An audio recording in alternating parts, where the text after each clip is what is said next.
The anime begins with our protagonist, Vanille Fertile, who is reincarnated in another world after dying from overwork. Now, in this new world, he finds himself in the body of a 2-year-old child and possesses the memories of the previous owner of the body. When he meets his maid, she is surprised to see that he can speak fluently. Ivan mentions the names of his family members, which leaves the maid even more shocked. At one point, however, he asks where they are located. Sometime later, while everyone is eating, we meet the rest of his family, the third son, Sesto, the middle child, and Arda, the eldest, along with Mercia, and the head of the family and Marquis, Jalpa. The atmosphere at the table is quite tense, except for little Van, who is very rude to the servants. His father asks what tasks each one has for the day, and his children, a bit nervous, share their duties. When it is Van's turn, he responds that, in fact, he doesn't know, as there are many things to do, but he is interested in learning about the culture and history of that nation. His siblings are surprised to hear him, while the father bursts into laughter. He is impressed to see that, at just 2 years old, Van is someone extraordinary, and makes it clear that with him, the future of the family is secure. The Marquis also expresses anticipation for Van's magical aptitude test when he turns 8, as he expects great things from him. It is then explained that in that world, there is magical aptitude, something essential that the nobility must master. The elemental attacks of earth, water, wind, and fire are fundamental to protect the people. Those who possess aptitude for other elements are considered a disgrace. Van's father and brothers have aptitude for the 4 elements. Sometime later, Van begins to ask the maid about things in that world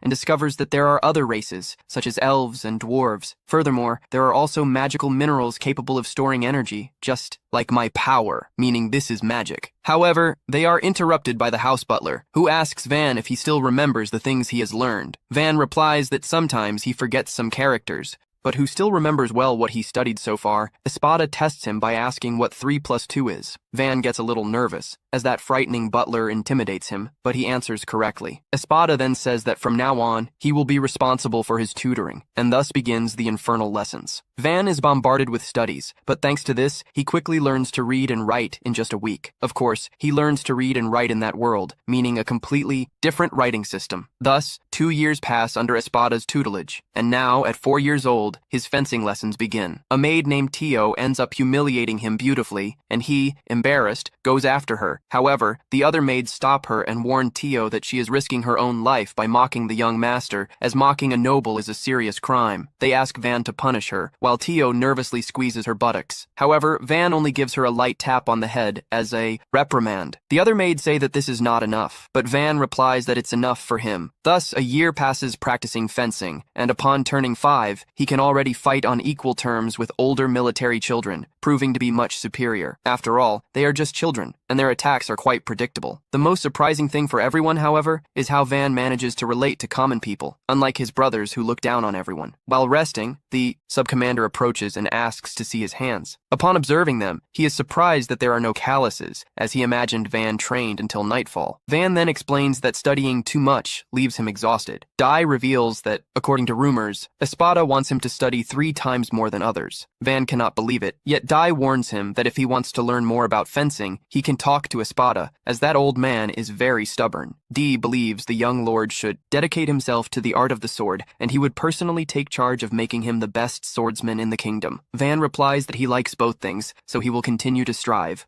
But he says he will personally train him and assures that he won't push him too hard since he is still a child. However, Van knows perfectly well that this is a lie. When the personalized lessons begin, he discovers that Dai is another demon who trains him all day long and, during breaks, commands him to stay in a guard position to rest and train at the same time. This guy is not just a demon, he's also an idiot. Uncle takes it upon himself to comfort him while Van thinks that, although the days are exhausting, the truth is that he has fun every day since he was reincarnated. The damn Dai starts dancing while Van thinks that he will live and enjoy this new life to the fullest. Thus, another year passed, and now, at 6 years old, everyone starts calling him a prodigy. However, so many fencing lessons and studies are practically wearing him out. So, he decides to sneak out to the market with Tila since he plans to become a bum. At the market, he asks about a large infrastructure and Uncle explains that it is the Great Mari Company, a huge trading enterprise with branches throughout the kingdom. However, the moment is interrupted by a man dragging a tied-up child. Upon noticing that they are watching watching, he asks what the hell they want. The soldiers take a guard position because he has disrespected the young lord, but Van stops them and asks why he is taking the boy tied up. The man replies that he can do whatever he wants with his own son and that he is taking him to sell him as a slave. Uncle explains that poor families sell their children as slaves when they cannot support them in order to survive. At this moment, a young brunette with reddish hair is surprised to recognize Van as the son of the Marquis. He wonders how she found out, but understands everything when Uncle shows the cloak. The girl introduces herself as Rosalie and invites them to enter the company to buy anything they desire. The man from before panics upon discovering that Van belongs to the Marquis's family. Van then asks Rosalie how much she would give that guy for the boy as a slave. She observes him and asks the boy's father about his magical aptitude.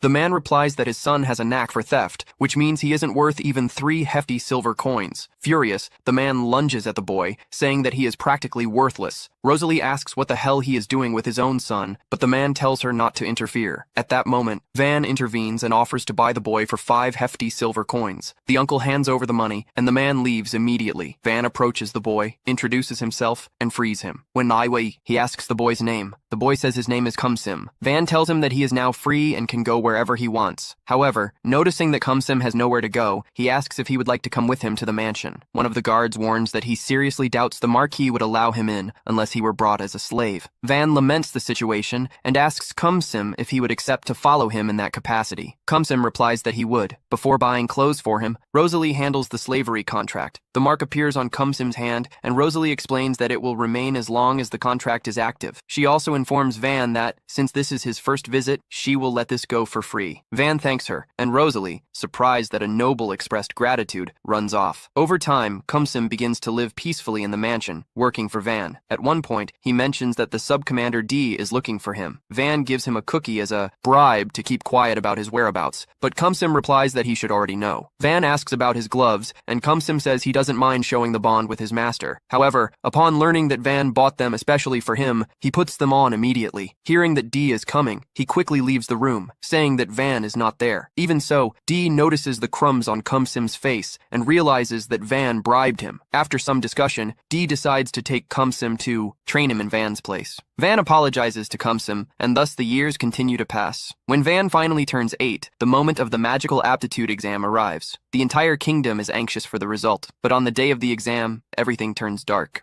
Upon discovering that Van has no aptitude for any magical element, he has only an aptitude for production magic, considered the most pathetic of all, since it serves only to create swords or jewelry, things that can already be made without magic. With such weak magic, he wouldn't be able to protect the people. His father declares that he is a disappointment, and that it was a mistake to place so many hopes in him. The Marquis holds the sword, and Van panics, wondering what the hell he should do. At the last moment, however, his brother intervenes. The father asks what he thinks he's doing, and Mercia replies that on the border of the Marquisate, there is a village that, due to its location, has never been able to develop. Mercia suggests that it would be best to send Van there. The village has only about 100 inhabitants and lacks special products. To the north, there are mountains rich in resources, but inhabited by large magical beasts. Furthermore, the region borders the county of Ferdinand, and on the other side, the enemy kingdom, with Elenita serving only for occasional military exercises. The father understands that this is a newly annexed territory, whose loyalty is still fragile, and that sending someone from the family could yield good results. Thus, he informs Van that he entrusts him with the lordship of that village, and that he must leave as soon as he is ready. He then congratulates Mercia for finding a good use for that useless one. When the father and the other brothers leave, Mercia apologizes to Van, saying that he couldn't bear to see him suffer, and that's why he made such an absurd proposal. Van replies that, thanks to him, he didn't die. Mercia tells him not to worry, and that even if it isn't much, he will do everything in his power to help him. And the next day, Aunt is furious because, even though her little lord has no aptitude for magic, he remains someone very wise and admirable to her. It is a terrible injustice that he is exiled to a remote village. Van responds that she doesn't need to worry, for in fact, he is excited. This way, he will have more free time and can still shape that village as he wants, living a peaceful and happy life. He watches the loading of his luggage and realizes that they didn't give him an official escort. However, his brother Mukria hired 10 adventurers to protect him during the journey. Van feels very grateful to Mukria at this moment. Tila rushes to him and warns that she is his personal maid and intends to go along. And it's not just her. Dee also decides to accompany him to continue teaching him the art of the sword. Although Van would prefer him to stay, he is surprised because, theoretically, they shouldn't have assigned knights to accompany him. However, Dee doesn't mind at all, and tells Arte and Louis to get ready. And it doesn't stop there. Espada also decides to join him, saying that he has decided to expedite his retirement since his successor is ready, and he prefers to spend his old age supervising Van's education. Van can't believe it. Thus, he sets off on his journey, thinking that everything would be quite quiet since his father didn't want anyone to know that he had been exiled. However, along the way, a girl asks why he is leaving. Van asks how she found out, and she points to the grand farewell they are having. Arte explains that these are the orders of Subcommander D, as he thought it was a shame for Van to leave the city so discreetly, and that the least they could do was give him a dignified farewell. Van remembers that his father ordered nothing to be revealed, but Arte replies that the problem is that Lord D ended up falling asleep, and, when he wakes up, they will tell him to take down the banners. However, Van sees the damned Dai shouting his farewell, loudly, while Argo, embarrassed, strategically leaves. Thus, Van leaves the kingdom in the best way possible, surrounded by the affection of all the citizens. On the way to Van's territory, he picks up a branch and transforms it into a small sword, shocking the others. Kantium asks if that is production magic. Van confirms, saying that he wanted to test it a little and hopes it will be useful for something. At this moment, they arrive at the village. Van comments that if Kantium gets tired of life there's no problem going back to the Marquis's house, as the slavery contract can be cancelled. He also says that he will ask his brother Mukria to take care of him. Kantium immediately refuses, stating that he will not leave and that he will always be by Van's side to protect him. Suddenly, the carriage stops. Van, worried, asking what is happening, Arby replies that the village is being attacked. Everyone disembarks from the carriage and begins a meeting to decide what to do. Dai believes the enemies are either a gang of bandits or a group of former mercenaries, as they appear to have combat experience. Van notices that, despite the village being surrounded, the arrows fly calmly over the fence. In front of the gates, there are tough men, roughly 50 in number, and he asks Van for permission to enter the battle, saying that if they work together, they might be able to win. An adventurer immediately objects, claiming they are too few in number. Dai admits it will be dangerous, and that there will likely be casualties, but believes they can confront the enemies. Again, the adventurer opposes, stating he was hired only to escort Van to the village and not to enter a war where his group could be killed. He asks if he could at least protect Van if things go out of control, as the knights will attack alone. The adventurer agrees, but Espada goes against this idea, saying that if D dies, the future of the village will be precarious. Espada comments that he is a mage of the 4 elements and explains his plan. First, he will build a barrier, and the adventurers must attack from a distance behind it. When the enemy focuses on them, Dai and his men will attack from the side. Van asks if Espada really intends to fight, which the butler confirms, saying that if he does not continue the attack behind the right barrier, the criminals will manage to kill Dai and the knights. Van says that in that way, Espada will end up dying, but the old man responds that it is an honor to serve at the end of his life. Still, Van knows that if Espada and D die there, he will have no chance of developing the territory, not to mention that his father, the Marquis, will probably kill him. Then Van asserts that it will be his role to serve as bait. He despairs and immediately refuses. Kanchim says he will take Van's place, but he refuses and declares that he will assume that role, as he receives intensive training from the captain of the knights every day and will not die easily. Even if that happens, it is the lord of the land's duty to die for his people. Furthermore, since he will not reveal his name, this will not cause problems for the Marquise's family. We then see a flashback in which Orto, the leader of the group of adventurers, complains about having to escort a rich noble, saying that there is no decent person among the nobles, as they all discriminate against commoners and adventurers. His companions ask why he accepted the mission, and he replies that he planned to stay in the ugly Marquise's territory for a while, and had no choice but to accept. At that moment, Van appears, greets the adventurers, and thanks them for accepting the escort. As he leaves, he thanks them again, making Orto comment that, in rare cases, a decent noble appears. Returning to the present, Orto steps forward and says they have left their lives in Van's hands, which confuses him. The adventurer explains that a child is risking his life, and if he does nothing, his companions will be furious with him. Pluriel comments that he has always mocked the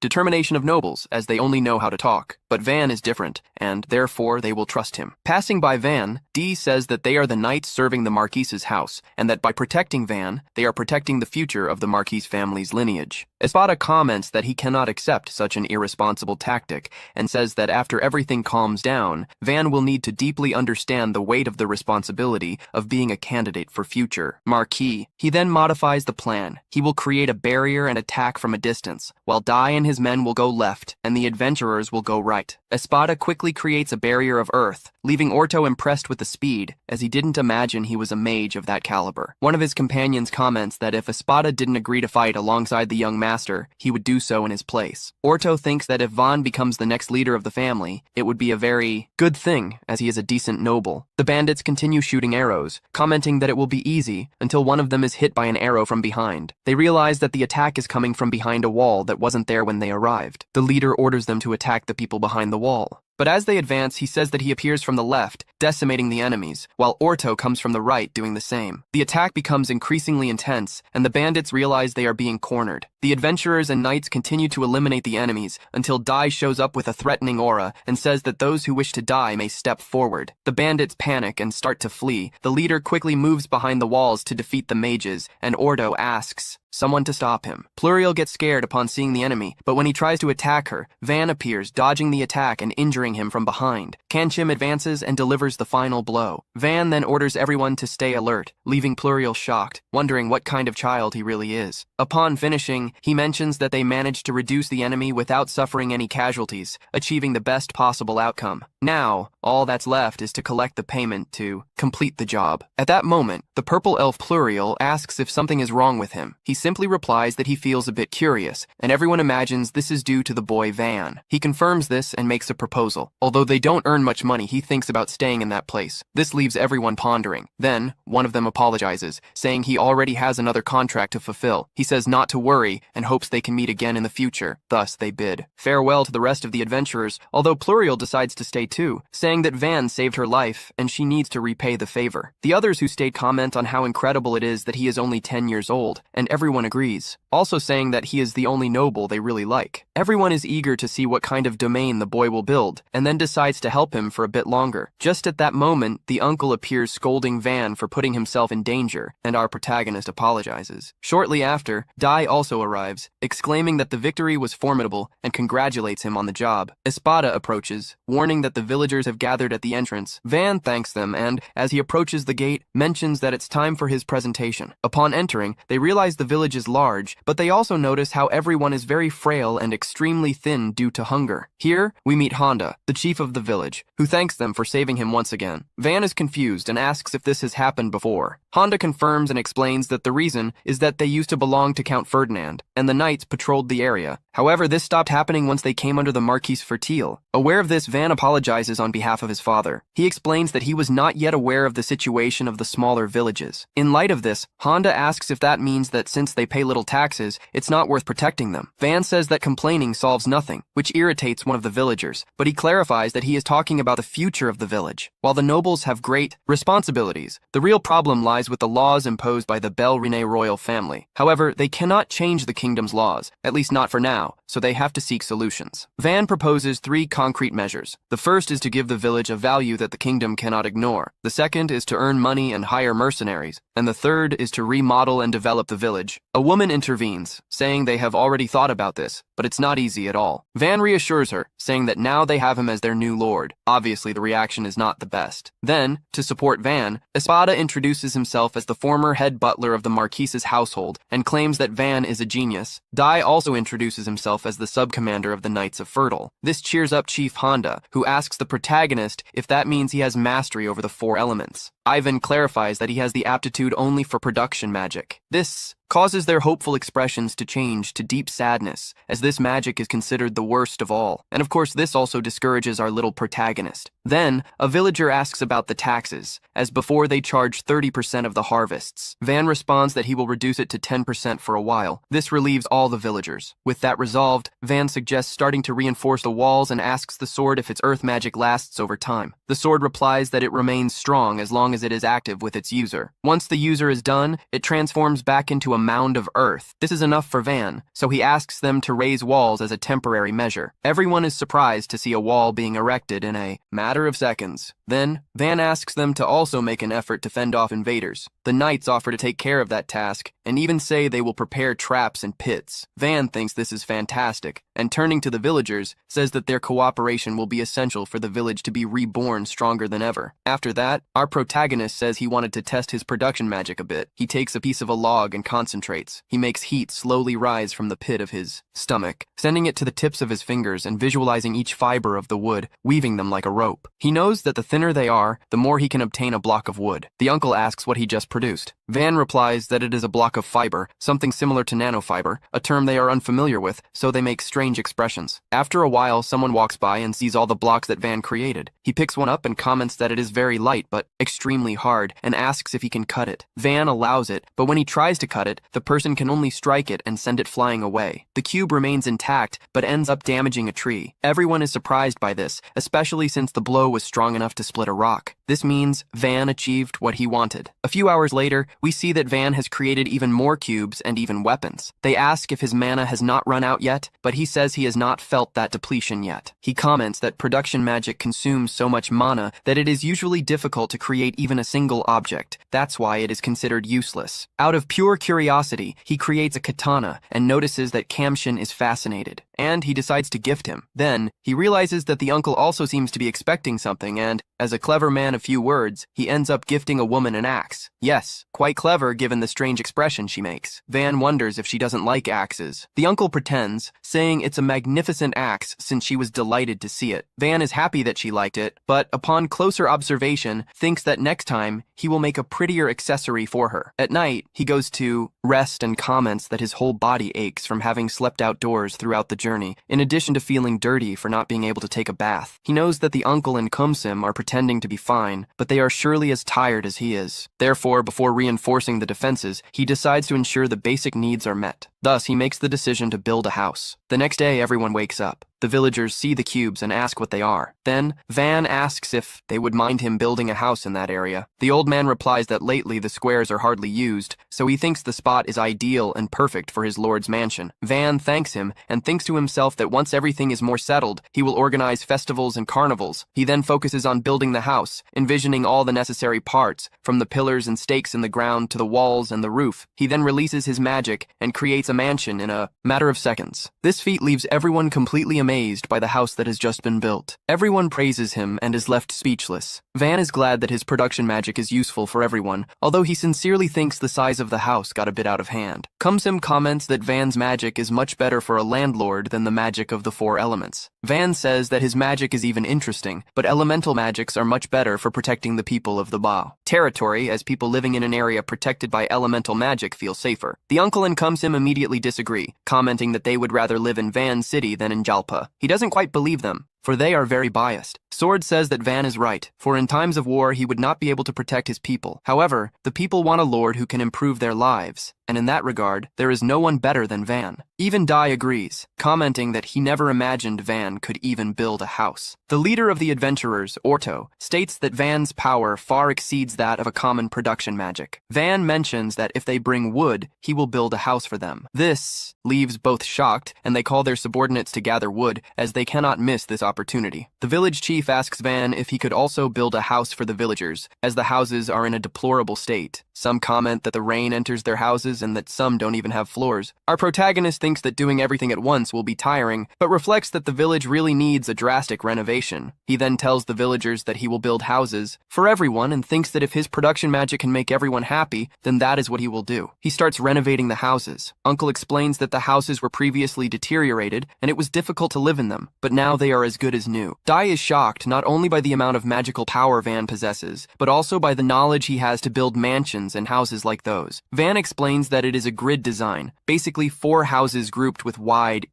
streets arranged in a grid pattern. The houses for the village families were designed to be uniform, so there would be no differences between them. He says that for now it is good, but when they have better quality stones, he will renovate everything. The villagers are extremely grateful and give him some things. Later he builds a simple bathhouse next to his mansion, and all the women of the village are happy to hear about it. He constructed the bathtub and asked Pluriel to fill it with water magic, while he asked Kansim to heat the water with firewood, naming the place Bath. Goemon asks Van to take off his clothes and bathe with them, but he immediately refuses, saying that he is old enough to bathe alone. He says he never imagined that he and the villagers would be treated with such luxury. The maid comments that Van is that kind of person. The mage says she is really surprised, as he is a rare noble and an incredible child. This triggers Van's fan mode, so she starts talking non-stop about how Van has been amazing since he was a baby, and how he earned the title of child prodigy. At night, Van is relaxing in the bath and comments that, yes, he gained muscles, but he still looks very skinny compared to Dai. Van remarks that anyone looks skinny next to Dai. At that moment, Dee arrives with all the knights to take a bath. Van tries to escape, but Dai holds him back, saying that they will train in the bath. After that, Van goes to his room and sleeps after a tiring day. The next day, the knights create a moat. Ivan imagines that if they fill it with water, it would be great for the city's defense, as well as providing drinking water and water for bathing. Immediately, they start working to take water from the river and bring it to the village. Espada, with his earth magic, drills dozens of meters at once, while the others dig by hand. Dai looks like a tractor. Meanwhile, Van strengthens the ground and the walls and is shocked by Dai's energy. Espada comments that he is already 40 years old and still full of energy. Uncle thinks that the distance from the river to the village is quite large, so it will take a lot of work, but since they cannot live without water, it's the only way. Van thinks that if the environment and living conditions there improve, it will attract traders, which will be necessary for living there in the future. However, since this work will take at least a week, there's no point in thinking about it now. Even so, in the afternoon they can already see the village. Ivan is shocked, thinking it was ridiculously fast. Ending the day there, Dai doesn't understand why, as if they keep going like this, they would reach the village in just a few hours. However, the assistants are already at their limit, struggling just to remain standing.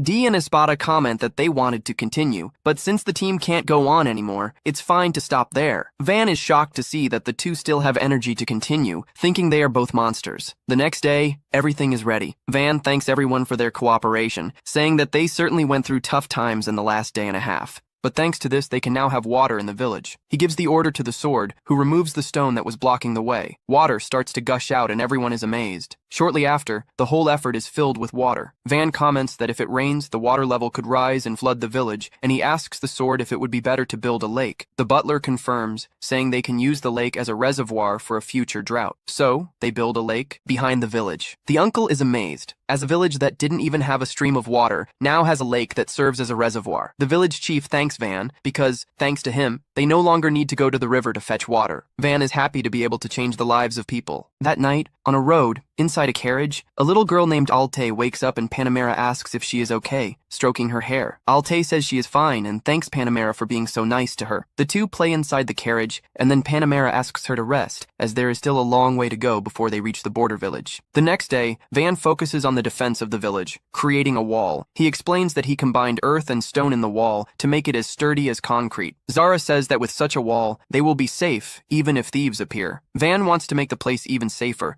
and creates several simple ballistas to reinforce the defense of the territory. He places shields in front to block enemy attacks, while still being able to shoot arrows. The uncle tells Van that his production magic can create practically anything, and that although the village is small, it looks like a fortified city. The sword comments that it no longer looks like a village, but rather a small fortress. Dee says that simple thieves would not be able to conquer the place, no matter how hard they tried, and adds that if Japa had noticed Van's power, the Marquis family would significantly grow with him as a lord or even as an assistant. The sword asks him not to speak that way, as the head of the family always placed greater importance only on the ability to fight. The knight tells the butler that just by observing him, you can already understand what Van is capable of, asserting that he has the ability to fight because he possesses more power than anyone else. Espada disagrees again, saying that Van's power is geared towards protection and is not suitable for attacking other countries. Dai responds that war is not just about soldiers facing each other. Van interrupts the discussion, saying that lamenting the circumstances does no good, and that they should do their best with what they have available, which shocks both of them, who agree,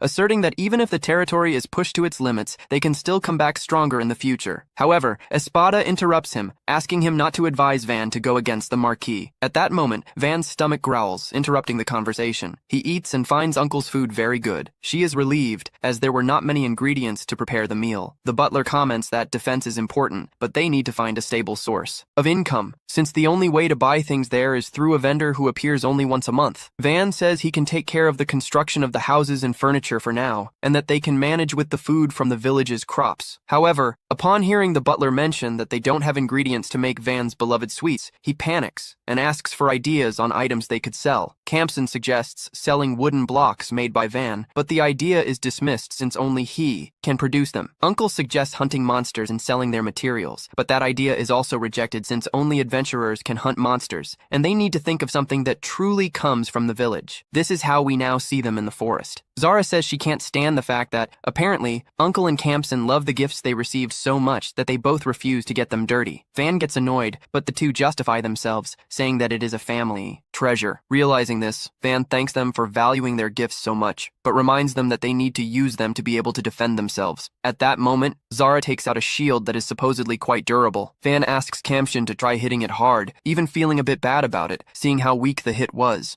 Zara asks him to do it again, but this time seriously. As she says this, she hears something fall to the ground. Turning around, she sees a piece of the broken shield lying on the floor. Realizing this, she starts to cry, saying that she hadn't even used the shield for the first time yet. Van reassures her, uses his magic, and mends the shield. Zara is surprised to see that it is now as good as new. Suddenly, Ordo asks for a moment with our protagonist. Approaching the minerals, he asks if they could buy all of it. He mentions that in that forest, at the foot of the Wolfbrook Mountains, there are many dangerous magical beasts, and that might be why they manage to extract rare minerals without needing to climb the mountain. Then, he shows that they have iron, copper, silver, gold, and even mithril. He questions why no one had extracted these minerals before. Then he clarifies that what he is about to say is just a supposition, but he believes it might be due to the distance and the area being hard to access, causing knights only to come and explore. Van understands that if they found these minerals here, the entire mountain range must be filled with resources. He asks if he can use the iron ore and receives permission. Thus, we see Van use his magic and transform it into a cube, explaining that, although he has melted it, he has not removed all the impurities, so he doesn't know how pure it is. The chubby guy in the group is impressed. He asks Van if he could create some swords. Our little protagonist agrees without hesitation, and Zara asks for a short sword and a long one. Immediately, Van begins his work, focusing on the thickness, and after a few seconds, he compresses the material to the maximum, thus creating a short sword. Then, Van prepares to create the long sword, following the same procedure, and after a few seconds, he finishes it. Seeing the finish of the blade and the hilt, Zara screams with excitement, and the others also ask the protagonist to make swords for them. Van feels nervous but agrees. Pluriel examines the sword and comments that it could be easily sold for a good price. Van is surprised by this. At that moment, they approach the mithril, highlighting how strange it is to have found it in the forest, as this might mean there is a dungeon nearby.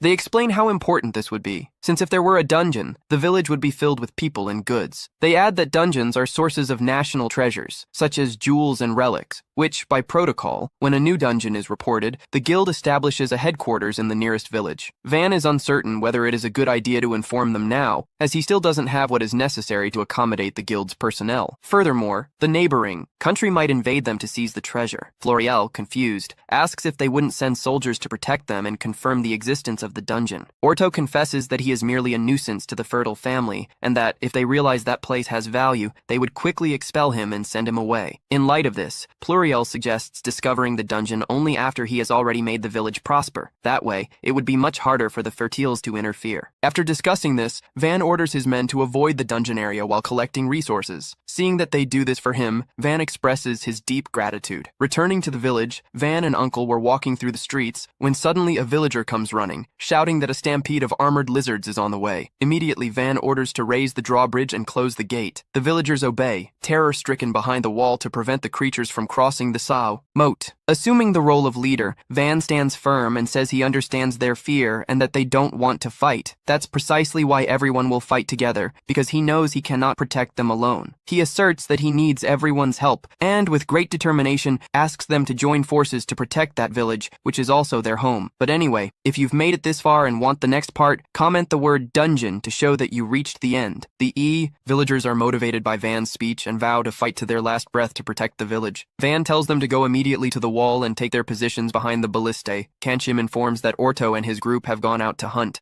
Then someone needs to take charge of the situation. Ivan decides to go up with the rest of the citizens. However, his uncle grabs his arm, tears in his eyes. Ivan may not be a simp, but he doesn't want to hurt her either. He asks Dai to climb up to the wall and report the situation to him in real time, while Van stays on the ground giving orders. Dai accepts the mission and runs to the top of the wall, and the scene before him leaves him stunned. He warns Van that about 40 armored lizards are approaching. each approximately 8 meters tall, equivalent to 3 elephants stacked on top of each other. Free units of measurement, he begins to panic upon seeing this, as even a group of veteran knights struggles to take down a single armored lizard, and now they only have a handful of trained fighters. Van orders that they load iron arrows onto the giant crossbows, and Dai immediately moves ahead to carry out the order. The knights comment that normal weapons don't work against the armored lizard's tough scales, and Dai knows this. He says that so far he has won every battle he fought, but this time he will trust his instinct and let Van take command. He tells everyone to load the ballistae, and then orders them to fire. The arrows disappear as soon as they hit the lizards, and it takes a moment for Dai to realize there are huge holes exactly where the projectile struck. The hit armored lizards fall to the ground a few seconds later, still propelled by the inertia of their own bodies. Soon, in the first volley, the villagers bring down 10 of them. Dai is impressed by the quality of the weapons made by Van, and also by the villagers, who for some reason are able to aim better than my teammates in ranked matches. He tells everyone to prepare for the second round, and the knights warn that there is only 1 iron arrow left for each ballista. Dai tells them to load and shoot anyway, and they manage to take down a few more armored lizards. However, half of the enemies are still standing and the ammunition has run out. Ji relays the situation to Van, who starts to think of a solution. Suddenly, he remembers.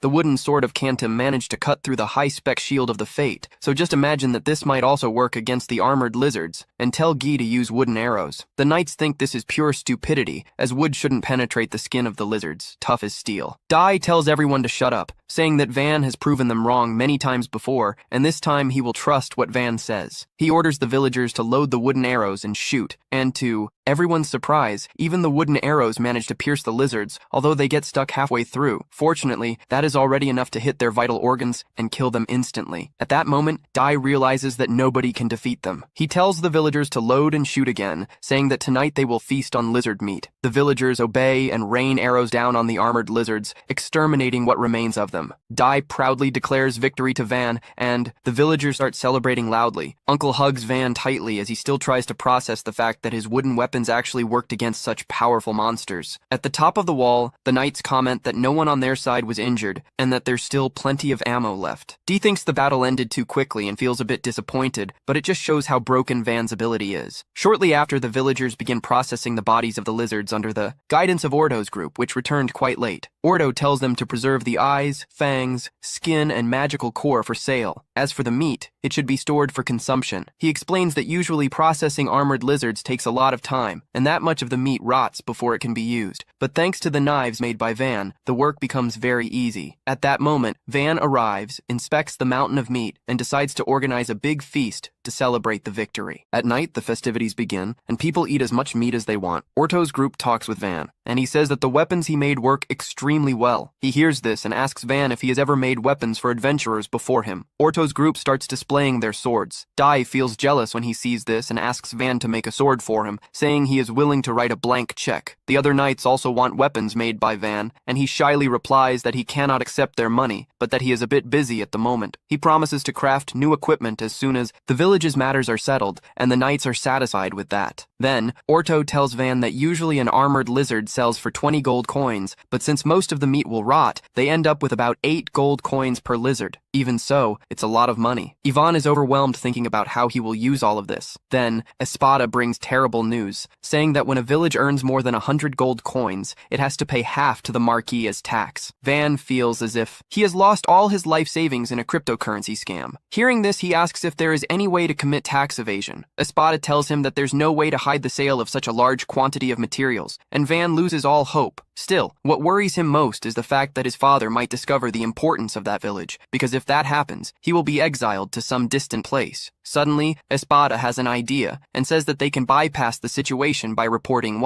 everything to Muria instead of Jalpa. Van realizes that they can credit the defeat of the lizards to his older brother, which would cover their actions and allow them to stay in that village longer. The next day, 2 merchants arrive at the village and are completely flabbergasted to see the enormous wall resembling a fortress in front of them. They start blaming each other for reading Google Maps wrong and getting lost on the way. Suddenly, Van appears atop the gate and welcomes them to his village. The merchants are shocked to recognize him as the genius son of the Marquis and wonder why he is in such a remote place. They introduce themselves as Bell and Rango, from the merry Chamber of Commerce. Ivan allows them in as soon as the merchant brothers arrive at the warehouse. Their mouths drop open at the sight of the materials collected from the armored lizards. They find it hard to believe that such a small village could have hunted all those monsters, but Van only wants to know if they can buy all of it. The merchants immediately respond that they can and ask Van to wait a month, as they need to organize a whole team to assess and transport everything. Van agrees and asks them to take some meat for free, since it's going to rot anyway, as he still can't create a refrigerator. Then he asks the brothers to take a look at some weapons that are also for sale, and they are amazed by the quality. They accept Van's asking price without even trying to negotiate, and he asks them to promote them. The brothers hesitate to respond, and Van realizes that these newbies think they are professionals capable of monopolizing the trade of their swords. He tells them that even if they try to keep everything a secret, people will eventually discover the village, as they can trace the route they use. The brothers are shocked to hear this. Ivan says there's another way for them to make absurd profits. They are eager to know what it is, and he suggests that they open a shop within the village. The brothers immediately accept the proposal and bow to Van in gratitude. He then says that they should build the shop immediately, even before fully understanding what he meant. Van creates the shop they have always dreamed of and says he hopes to do great business with them. Shortly after, Van receives two guests he didn't expect at all. One is a young noblewoman, almost the same age as him, and the other is a tough knight with a warrior mom aura protecting her. The knight arrives full of judgments and declares that she will find out if Van is truly a genius or a fraud. Meanwhile, Van is receiving a homework assignment about swordsmanship that tells him to plan a city capable of housing 10,000 people, because at the rate the village is developing, it will soon become a city. The sword asks what kind of fortress city Van desires, noting that square-shaped fortresses are the most common. However, Van struggles to be discreet and states that he wants to build a star-shaped fortress, as this would force attackers to waste a lot of time dealing with the defensive points scattered around the fortress. The sword likes the idea and begins to help him with the design. At that moment, the red-haired knight bursts into the room, announcing that an emissary from the neighboring county of Ferdinando has come to see him. Van allows them to enter and discovers that it is indeed the young noble and the knight. "Hello, ladies," he greets them, and the knight introduces herself as Panamera, who became a viscountess after rising from the rank of knight. The girl nervously introduces herself as Arte, the youngest daughter of Count Fernando IV. Van invites them both to sit down. Panamera immediately asks why Van thinks they are there, and he replies that they came to assess him and try to win him over should he seem like a threat. Panamera bursts out laughing upon hearing this, as Van hit the nail on the head, and then explains that Count Ferdinando believes that Marquis Halpa sent his genius son to govern that village as part of a plan to conquer his territory. However, Panamera thinks that Van was sent there because he lacks elemental magic. Van decides to be honest and says that she is right about the lack of elemental magic, but he is not there to lead any war. He was simply exiled by his father. Panamera refuses to believe this. After seeing how much Van has developed the village in such a short time, she begins to believe that about 5,000 soldiers were sent with him to turn the village into a military base. Van bursts out laughing upon hearing this, and then apologizes, explaining that he was expelled from his family with only his luggage and his calmness, and that no one even came to say goodbye to him. Panamera then asks if she is hallucinating at seeing the butler and the vice commander of the knights there. Dai replies that he came on his own to complete Van's training, and that he ignored the messages from the commander of the knights asking him to return to the capital. The sword also mentions that it has retired and is now teaching.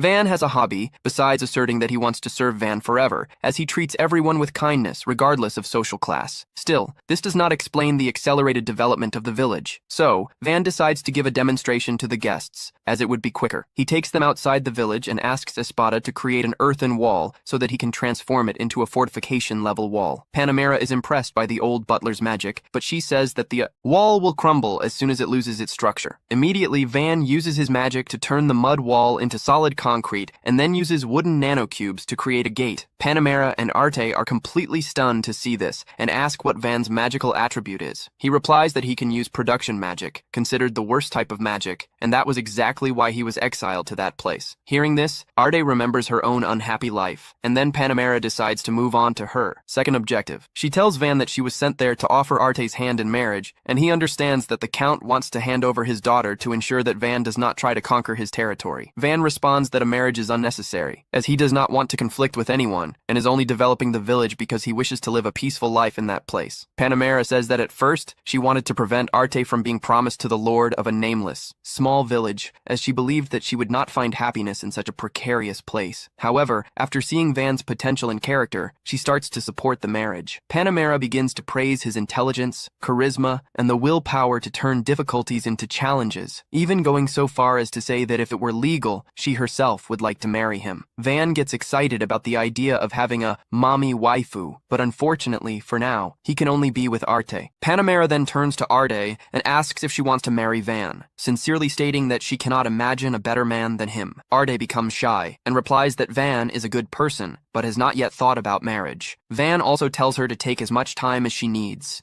because this is the most important decision of her life, Panamera. So she says they will spend the night in the village to think it over. Van is shocked to learn that they will be staying there, but when Panamera asks if he has a spare room in any mansion, Van decides to build an inn specially for them. After that, they have dinner together, and Van decides to get to know better the girl who might become his future waifu. Arte shares that she likes cute things like flowers and dolls, and Van asks if he can see the dolls she has. Arte is happy that someone is interested in her and eagerly agrees to show the dolls that are in her carriage. Later, Van accompanies the two to the inn. Panamera leaves the two young people alone so that Arte can tell Van that he is a good person before running off to her own room, embarrassed. Van then returns to his mansion, where Espada comments that since the Count sent his own daughter to marry the lord of a nameless village, it is quite likely that she is also not an elemental mage. He finally realizes that Arte has also been exiled from home and decides he will let her live in the village, should she want to, even if they do not get engaged. The next day, Tio and Kenchim wake Van up in a panic, saying it is an emergency. Even Dee and Espada have raced to the site. Van is quite confused as he has just woken up, and Tio explains to him that days ago, he created the village lake, which was named Lake Van. On the way to the lake, Van asks why. The lake bears his name. Tio explains that the villagers were happy about the creation of the lake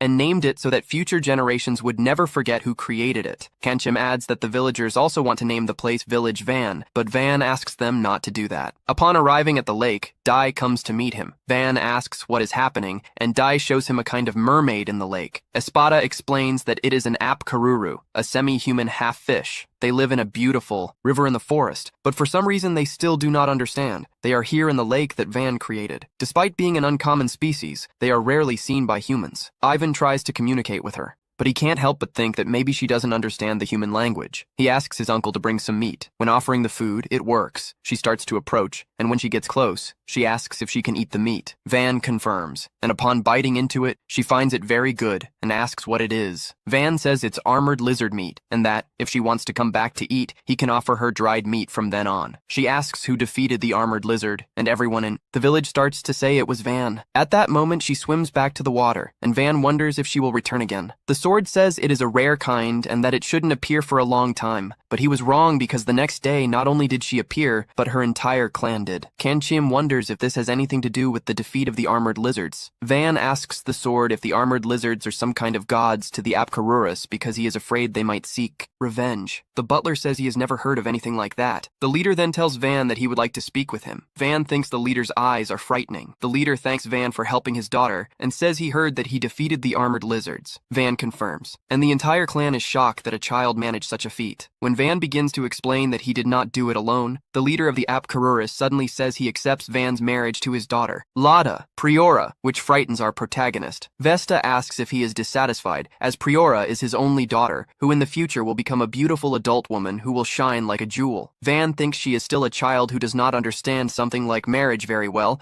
and asks if there is any reason to talk about this. The leader explains that the clan has lived to this day without any contact with humans, but in recent years, the armored lizards began to invade the place where they lived, and many in their species did not survive. For this reason, they are looking for a strong husband for Priora, as they want to ensure a place where they can live in peace. Ivan understands that he wants strong allies, and that for this reason, he is offering his daughter's hand in marriage. He explains that in that case, she does not need to marry him, that she can grow up and choose who they want to marry in the future, and that even without marriage, he is willing to protect them. He sees this question. Will he really do that? And can they live there? Van confirms, saying he will start building immediately and creates 2 houses by the river for them. Vesta is shocked by his magic, and Van explains that it is a resting area and they can feel free to use it. Uncle and Kantim add that it is very spacious, so it will be relaxing for them, and that even on days of the heavy rain, nothing will happen, as it is quite sturdy. Sometime later, all the Apkarurus are relaxing at the site. Espada tells Van that it's time to deal with the sewage. He sees this question. What will he do? Van explains that he installed several sewage pipes under the constructions of the village and that the well water is periodically dumped into the facilities for sewage treatment. Vesta understands and says they will help, as they are good at underwater work. Soon after, we see Kanteam opening the facility door with the help of the Apkarurus. Ivan thanks them for their help, and the leader asks if he does this work every day. Admitting that he does, the leader comments that he would like to take care of the sewage treatment as a way of gratitude for letting them live there. At this moment, Panamera and Alt arrive at the site. Seeing the Apkarurus, Panamera is shocked, as it is very rare to see them. At that moment, Vesta calls Van's son-in-law and thanks him for his generous hospitality. Alt is shocked by the word son-in-law, and Panamera asks what that means. When Van tries to deny it, Priora introduces herself as Van's wife and bids farewell, calling him husband, leaving him in hot water. Later, we see Van and Alt in a boat. He apologizes for the morning incident, and she says it's all right, that she loves the fresh air there because it gives a good feeling, and that Panamera has already explained the misunderstanding to her. Alt says that he created a lake and developed the village so much, and that is incredible. Van replies that this is thanks to everyone who works hard. At that moment, Priora appears calling Van husband. She asks who the girl with him is, and Alt introduces herself. Several Apkaruru children appear and start rocking the boat, making Alta fall with her hands in vain, which infuriates Priora. She approaches them and asks if everything is all right with her husband. Ivan explains that he spoke with her father and that they are not married. Priora then dives into the lake and leaves. The children start rocking the boat even more as punishment for hurting Priora. When they leave the lake, Vista approaches Van and says that she has told him everything. Then, this man imposes himself quite a bit, telling Van that he already has his daughter, and on top of that, is still flirting with another. Alta is taken aback, thinking he is talking about her, and Van tries to explain again. But out of nowhere, the beast says that they will have a duel. He wants Van to face his clan. If they win, he will formally accept the marriage with his daughter, which is obviously a big hassle for Van. The worst part is that suddenly, Dia appears saying that they accept the challenge. According to Dia, everything is in their hands, and he will ensure victory. Espada also agrees to the duel because if this is resolved quickly, he can finally focus on his studies. For Panamera, this is also interesting, although Van feels it is dangerous, as if they lose, he will have to marry. Still, his people are very determined, so the beast says that the decision will be best of 3. The first trial is up to Van, who has a pretty interesting idea. It's basically a game of volleyball but in the water. To allow them to participate, Van Nee creates bikinis for Panamera and the others, who are very happy with the outfits. She wants to participate and actually wants to win because she knows Van would have to marry Alta. Thus, the game begins. Panamera teams up with Uncle, while the Beast teams up with his daughter. The game starts, but they lose very quickly. Priora and the Beast are too agile and strong for this kind of game. They start to really thrash poor Uncle's team, and everything begins to get quite complicated. Uncle even starts to cry because the situation overwhelms him. Then, they decide to fight again. Very motivated, they start to move better until they finally score their first point. They continue fiercely until they tie, and then the decisive point arrives. Panamera tries to block the attack,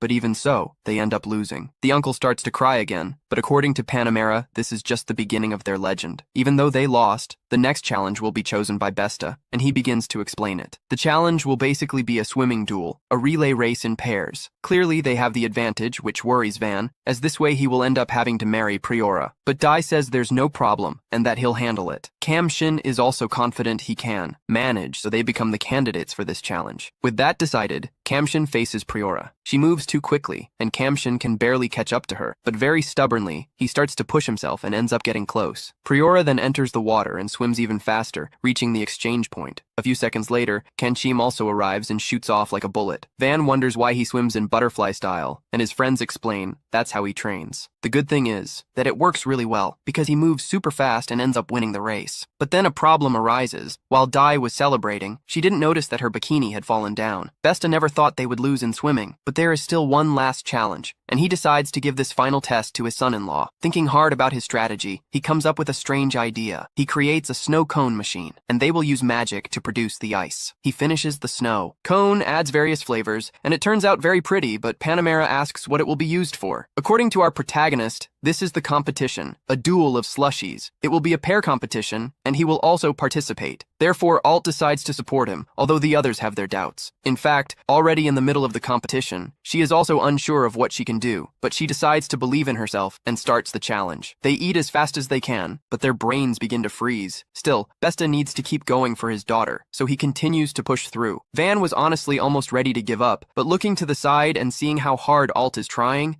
decide not to be left behind. He gathers strength from wherever he can and starts eating a lot. They eat and eat and eat without stopping until the contest ends. The winning duo was our protagonist and Alt, which means the victory belongs to Van. Being very noble, Besta approaches to congratulate him. Van feels happy, thinking that the engagement issue is resolved, but Besta says he likes his son-in-law even more now. He is definitely the ideal man for his daughter, and after that, he just bids farewell, saying he entrusts his daughter to him. In the end, winning meant nothing because Pryor is also very happy with her future husband. At that moment, our protagonist's stomach begins to hurt from having eaten too much ice, but at least everyone is very happy because they had a lot of fun with this contest. Alta notices this. All the people around Van laugh a lot, and she wishes she could be like that too, but doesn't know how to achieve it. Since she was born, her father had always been so busy that he barely saw her. Her mother left her with a nanny and also didn't seem to care for her. The reason was simple. They considered her a failure. She was timid, sensitive, and didn't do well in her studies. She also had no special talents. The only thing she possessed was puppet magic. When she manipulated them, it was as if she could move them with more freedom than her own body. She thought that with this, she could make her mother happy, but she ended up being considered a disgrace to the family. It was then that she discovered that, among nobles, puppet magic is viewed as something evil and detestable. From then on, everyone stopped talking to her to the point that she felt invisible. When she was 10 years old, her father ordered her to marry a certain man. On that day, she was insecure and very scared, but the young Ben turned out to be very kind. His aptitude was not the magic of the 4 elements, but rather production magic, which was also considered inferior. Nonetheless, he exudes confidence and talent and uses his cards positively. For that reason, she believes that if she hadn't stopped practicing magic back then, it could have changed her life. Still, now she decides to try much harder. After a while, Van wants to continue developing the village and go back to working on the wall. He tells the villagers to work carefully and not to get hurt. Everyone feels very motivated, especially because the next day they will have a day off and today there will be a big barbecue. Panamera finds it curious to see how much he motivates them. Van apologizes for being so informal, but that's just how he is. It is then that Alt appears. She starts the conversation, wishes him good morning, and tries to strike up a chat. Van immediately notices that she seems more cheerful than usual. According to her, she feels full of energy, and inside, she thinks that, little by little, she wants to see the same landscape that Mr. Van sees. She wants to get closer to him. Therefore, she asks if she can watch how they work, and of course, he sees no problem with that. However, taking a quick look at the adventurers, it seems there is no time to relax. The star-shaped defense of Van's territory is ready, high, and is impressed with the structure. Van comments that, thanks to everyone who helped, they managed to complete the walls in 2 weeks. Panamera is shocked by the speed with which everything was built, and says that it never stops surprising her. Van thinks that her walls are also incredible, but thinks it's best not to comment. He says that, as the number of residents increases, he will also build more houses. She comments that she is a little jealous of him, as it is her dream to get a territory. But that next time, Battle will perform military feats that cannot be measured by money, and will requisition a territory. She asks what the object on top of the walls is. Our protagonist explains that they are ballistas. He modified the simple ballistas he had created before, and Panamera is shocked to hear that he was the one who created it. He explains the changes he made. The first one only fired one once, but this one fires twice in a row, one above and one below. He asks Kanchim to go up there and show how it works. Kanchim goes to the place and fires the ballista. The shot comes out with a lot strength, and when it hits the ground, it creates an immense impact. Panamera is impressed with the strength of the ballista. Van says he made another 100 units of it. She asks him to sell one of these ballistae for the whatever price you want, but Van, looking silly, says that they are not for sale. Panamera notices his insight and asks if he can give her a ballista, owing Van a favor in return. Accepts and says that at some point he will call in the favor. He asks if she has a vehicle to transport and what she is going to do about the arrows, as they seem to be quite heavy. Panamera says that he will get a carriage, and as for the arrows, as they are made of iron, he will ask a blacksmith to make them. At that moment, Kanchim interrupts, saying that it would be a good idea for her to have at least 2 Van's arrows. She asks why Kanchim then pulls out his katana. Panamera says she has never seen a weapon in that shape, but that she would feel insecure against opponents equipped with armor and shield. Kanchim asks if she had any swords that wouldn't be a problem to break.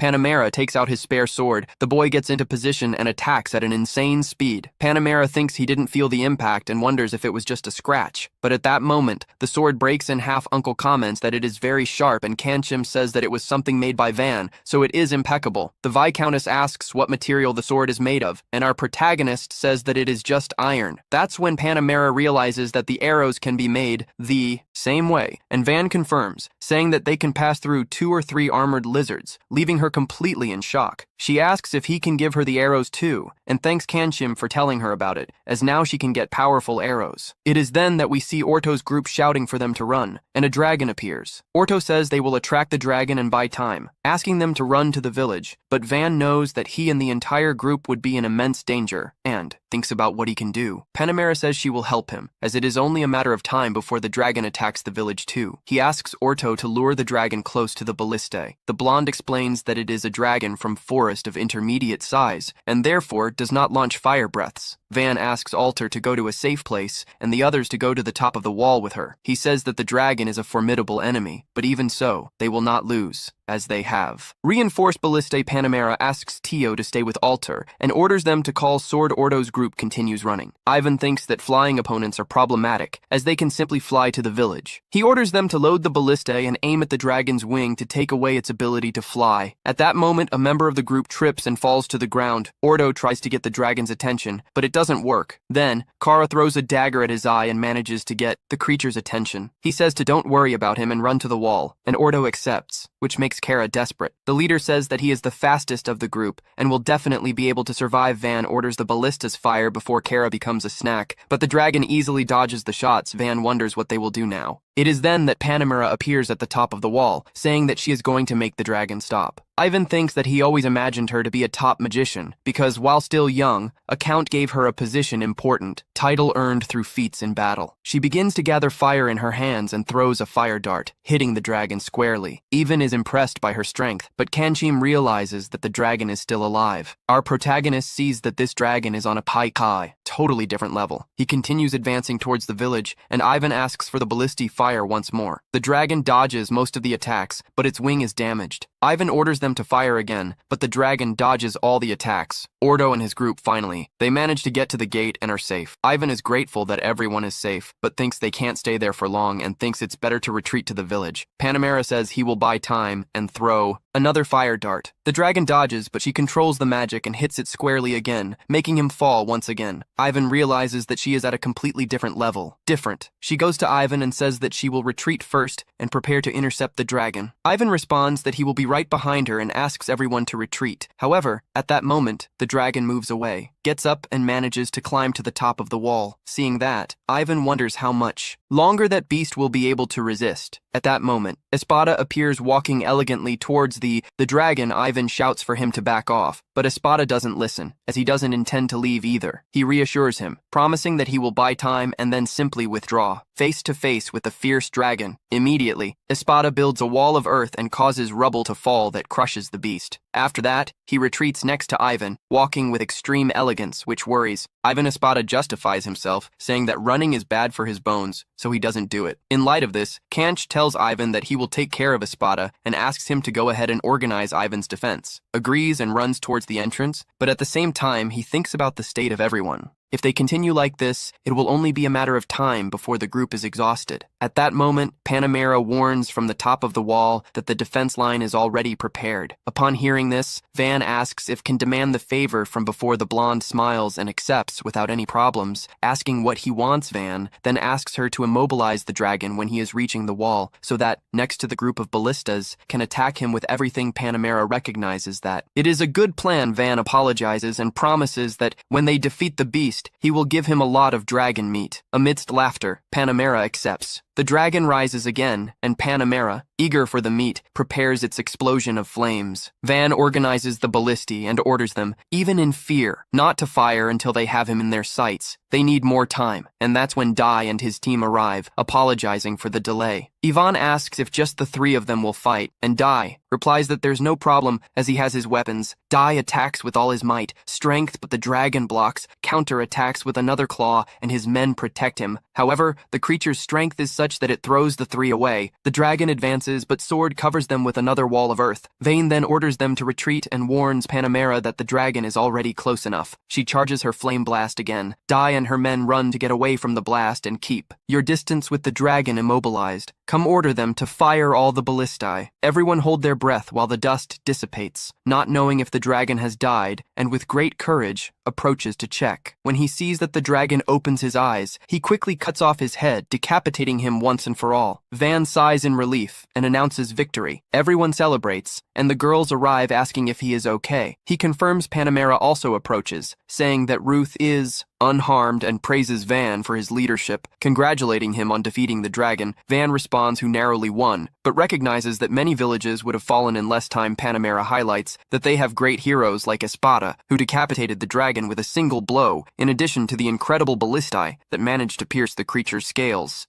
Still, Van wishes to improve them so that they can fire at least 10 arrows at once. Panamera then suggests holding a victory ceremony, stating that the man who most distinguished himself deserves the title of Dragon Slayer, and that they will announce the feat to the people, honoring those who made it possible. The leader of the KM family, Viscountess Panamera Carla KM, gives a speech. She comments that the forest dragon normally drags all the villages in its path, causing great damage to the fortresses, but that village survived without any casualties. Thus he names the heroes. First, Dai, who decapitated the dragon with a single blow. Second, Espada, the wizard who immobilized him. And finally, the fourth son of the Fertile family, Bangni Fertile, who, despite his young age, led and used magic never seen before to reinforce the village in such a short time, also taking command in battle. Everyone celebrates and applauds enthusiastically. In his thoughts, Panamera reflects who has met all kinds of people, but never someone like Bangshi. Then remembers her own story. She was born in the capital, into a traditional family of knights. When her magic awakened, she was quickly sent to a county that offered the best conditions. There, she trained so intensely that she preferred death, spending sleepless nights to become captain. Then she returned to the capital, had his achievements recognized, and became commander of the county's knights at the age of 16. He recorded many battles, accumulated military merits, became a nobleman, and, 6 years later, received the title of Viscountess. During her days as a nobleman, one morning, Count Ferdinand called her to say that he wanted to marry his youngest daughter to the lord of a remote land. It was then that he met the little Harut. At first, she questioned the count's decision, asking if it wouldn't be better to introduce her to someone without a title. The count replied that it depended on the situation, but that, if something happened, only she would have to deal with a boy. Thus, Panamera understood the situation, approached Harut, and promised that if the boy had no talent, she herself would reject the commitment. The little girl, without understanding much, asked if they were kicking her out of the house. Panamera reassured her, explaining that all her brothers were already committed and that it was common. Caressing his head, she wished that her fiancé was a good boy, confessing in thought that she felt empathy, as she had also felt nervous when being taken away from her own parents. Present, in front of the villagers after the victory against the dragon, Panamera recognizes the great man that Van is, takes a step forward, and promises to establish an alliance with the village. Van is surprised, but knows that this will bring many benefits. When she asks if he will accept the proposal, Van recognizes that for an ordinary person, and for the village's current situation, it is a unique opportunity. Accept without hesitation, and well, later in his office, Van talks to Espada about the defeat of the forest dragon. The butler says that it was worth raising the walls, because without that, the situation would have gotten complicated. States that it's just a suggestion, but now that the strong wall has been finished, they should focus on building the city. Van remembers that Espada once said that they should create a city for 10,000 people. The butler confirms and says that, to do this, they need to build an attractive city, and it is necessary to increase the number of residents. At that moment, Uncle enters saying that Belle and Rango from Compania Mercantile arrived and informed them that they are going to buy the materials from the forest dragon. Van is excited about the idea of selling the materials, as this way he will be able to build a city bigger. He goes to the brothers and asks why people from the mercantile company want to buy these materials. Rango replies that he is a large dragon and, moreover, a forest dragon. To the scales, claws, fangs, and eyes are in excellent condition and must be worth at least 100 platinum coins. Van thinks that a platinum coin is worth 100 million yen, and that if they are 100 coins, that will give 10 billion yen. He feels like he just won the lottery. We then see the two merchants talking, saying that they thought everything was a lie. At that moment, Van approaches of them, and the one in green says to leave everything in the hands of Compania Mercantile, Mary, as they will buy all the materials. The one in blue adds that they are the largest mercantile company in the country. They have the support of royal family and will pay the highest amount possible. Van asks how much they intend to pay, and the one in green responds that 60 platinum coins. Our protagonist partially turns around and says he needs to talk to Belle Belle and Rango. The merchants are desperate, saying that the brothers are still inexperienced as traders and don't know the correct value. Van comments to the brothers that apparently the dragon is not worth much, since they offered 60 coins. The two are incredulous, as it is clear that it is top-quality material. The boss goes to them, saying that they are also part of the company, then they should say the same thing as others. However, Belle states that they are traders and must make a fair assessment. However, the chief says that in this remote village, even if they offer 60 coins, the Bouei will be forced to accept, or they will be expelled from the company. Still, the brothers refuse, saying that they want to do an honest business, regardless of the location or who they are dealing with, as this will bring them profit in the future. The two leave the warehouse, saying that the brothers will regret it. Van asks if everything is really okay, as they could end up being expelled. He asks why they don't create their own enterprise. This surprises them both, as it is not something that easy to do. They explain that they need to fulfill 3 conditions to create a commercial company. The first is to pay the membership fees to the Merchants Guild, the second is to have a physical store, and the third is to have the recommendation of someone who has a title of nobility. Van thinks that the first 2 are not a problem, but getting the help of a noble can be complicated. Soon after, we see Panamera saying that she doesn't mind offering the recommendation. Van, shocked, asks if she really accepts, as the company Mercantile Mary seems to be the darling of the royal family, and this could bring persecution for her. Panamera asks him to think calmly. As a rising nobleman, by approving the creation of a small commercial company, it does not pose any threat. The truth is that if they rush, it will harm the prestige of the royal family itself. Van thinks it makes sense to complete Panamera, saying that it does not have territory nor order of knights. Therefore, to aim for a higher position, it is important to perform feats that the people comment on. We'll probably talk about how she helped 2 traders. Honest Ivan asks if it wouldn't be better to spread the word that it was she who defeated the dragon, so that her family doesn't find out that it was him. Panamera explains that a victory over a dragon is something grandiose. Even if she claims to have been responsible, they will question her about all the details and end up getting to him. Anyway, he wonders what to do so that his parents don't find out. Panamera says there is a solution. He needs to earn a title of nobility. She herself rose from a low position in the knightly order. But as he is the son of a marquis, he will probably get the title of baron first. Just disclose that he was the one who defeated the dragon, and that, in fact, she just contained him. Van is left desperate. As this will attract a lot of attention, Panamera does not understand his dissatisfaction. At just 8 years old, he has already earned the nickname Dragon Slayer and will receive a title of nobility for this feat. Still, she understands her feelings. When she won her first title, her enemies increased. There were even those who tried to take advantage of her, but she turned them all into ashes. Advises that, if anyone messes with it, do not hesitate to fire the ballista. When he accumulates 10 corpses, no one will dare face him anymore. Van is scared to hear such advice. He comments who, if she takes all the credit, could jeopardize Panamera's chances of lighting up even more. She asks if he's worried about her, as he doesn't think she's living a life that justifies the concern of a child of just 8 years. Van realizes that, in fact, he was worried about himself. Panamera tells him that he can rest assured for the next 5 years. Van, however, thinks that he will die in 5 years. He goes to the brothers, who are shocked to discover that Panamera will give the recommendation and happy to be able to open the store, getting straight to the point and asking Van to sell the dragon materials for them. Van agrees, and Belle says he will pay 130 platinum coins. Vanna thanks him and closes the deal. They decide to go to the royal capital to sell the materials, but find out that there are no carriages available to transport the goods, as the merchants from the Mary Company left with all of them. Panamera realizes that they want to harm the brothers, hoping that they come back crying for help. If they are unable to transport the materials, they will have to obey them. However, Vanna states that she will make new carts for them. Panamera also says that they can use their horses who have received intense training and are of another level in endurance and speed. Meanwhile, we see the 2 merchants in the carriage, laughing and imagining that Belle and Rango are repentant. However, they soon saw the Vice-Countess passing by them in a carriage, and they realize that the brothers are going to open a new commercial company. Finally, they arrive at the royal capital in the kingdom of Escuderia Panamera and head directly to the audience chamber in order to meet with King Dino and Zora Belrinete. After hearing what she has to say, the king admits that he assumed Panamera was there to request a higher title for herself. However, to his surprise, she clarifies that she wants the monarch to grant a title to someone else. Panamera confirms that the man in question is the lord of a remote village that is currently under her protection, which is why he cannot travel to the capital. The king questions why she would recommend someone like that to the nobility, and Panamera responds that this is due to the great exploits he has done, already accomplished, and, mainly, to the extraordinary potential he still possesses. This immediately arouses the king's interest, because considering Panamera's ability to judge, he believes that you can expect great feats from this young man.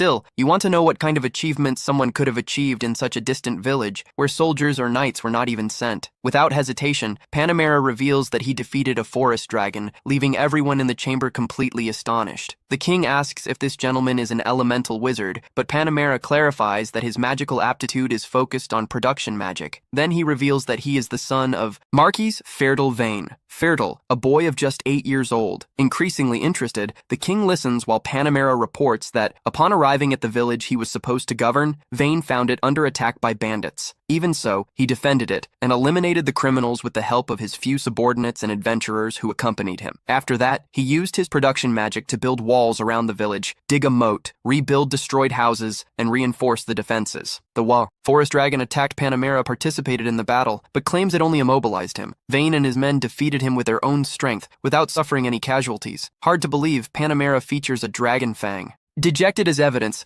plunging the room into absolute silence, she adds that the king should personally see how the village has changed under Van's rule in such a short time, ensuring that a man wise as he would realize that Van deserves to rule an even larger territory to strengthen the kingdom's defense. Convinced and intrigued, the king declares that he wants to meet Van as soon as possible. Upon leaving at the hearing, Panamera requests that it be publicly announced that Vanny Fertile killed a dragon and, in honor of this feat, was named Baron. Meanwhile, in the village, Van standardizes the houses, making them more elegant. He reconstructed the center of the village and even erected 2 towers, the Olio Tower and the Uva Tower, which symbolize the settlement and allow enemies to be detected from a distance, reinforcing even more defenses. With this, everyone can live in peace, and Van feels satisfied. Style notices his stomach growling and decides to prepare lunch, suggesting that they eat at the top of the tower. Soon, Van and his friends have a picnic at the top, enjoying the magnificent view of the entire village. Esparta comments that, with adequate buildings and facilities, perhaps it is time to officially call it Van City is reluctant, fearing that he will choose a ridiculous name like Van City, but everyone finds the idea charming. He ends the matter before the name catches on for good. After the meal, Tyler surprises everyone with a cake that he managed to prepare thanks to the ingredients acquired after Belle and Rango opened their shop in the village. Van is happy, feeling that all his effort has finally paid off and that the place is becoming really nice. Everyone enjoys the cake, except Tio, who has been eating sweets every day and has gained a little weight. At that moment, Kempson notices a group of people moving around, approaching. They don't look like soldiers or adventurers. When they go to check, they find people in precarious conditions. Asking if this is the village of Seattle, Esparta explains that, before the current foundation, there was a village with that name, which is why many still use it. An elderly member of the group reveals that they came from a neighboring village where they pay very high taxes and there are almost no young people to visit. To work, because the Condor took to reinforce his forces for the war, Van discovers that they belong to the county of Ferdinando, and, although theoretically he should not accept people from another domain, he realizes that they risked their lives to get there. He then decides to welcome them, offering housing, even if they cannot pay taxes for a while, since there is enough food, and he can build houses. The elderly man comes to wonders if that wouldn't be heaven, and informs that only 10 came first, but that the original village has around 300 people. Van asks if they would accept 1 house per family, which sounds like a dream. He sends adventurers to escort the rest and offers carriages to transport belongings. But the old man says they have 10 dairy cows thanks to the fertile pastures of the county. The news encourages Van, as they will be able to produce cheese, butter, and other derivatives, creating a new local industry. Thus, the adventurers set out to escort everyone to the village. Sarah and Ordo are surprised by Van's generosity, as he is welcoming 300 people and offering generous rewards for the mission. Florian warns them to be careful, remembering that they have already been surprised by a dragon before. When the new residents arrive, Van welcomes them with a great feast, offering grilled meat and rest in the prepared houses. Excited, some even cry with the quality of the food. Then, they ask if there will be work. Ivan asks them to help with the facilities in the stores and in the new cultivation fields, reassuring them about the finances, which will be under the responsibility of those who understand the subject. Ron states that, since Van's arrival, life has improved a lot, and everyone will do their best to ensure that the newcomers also prosper. Still fearful, they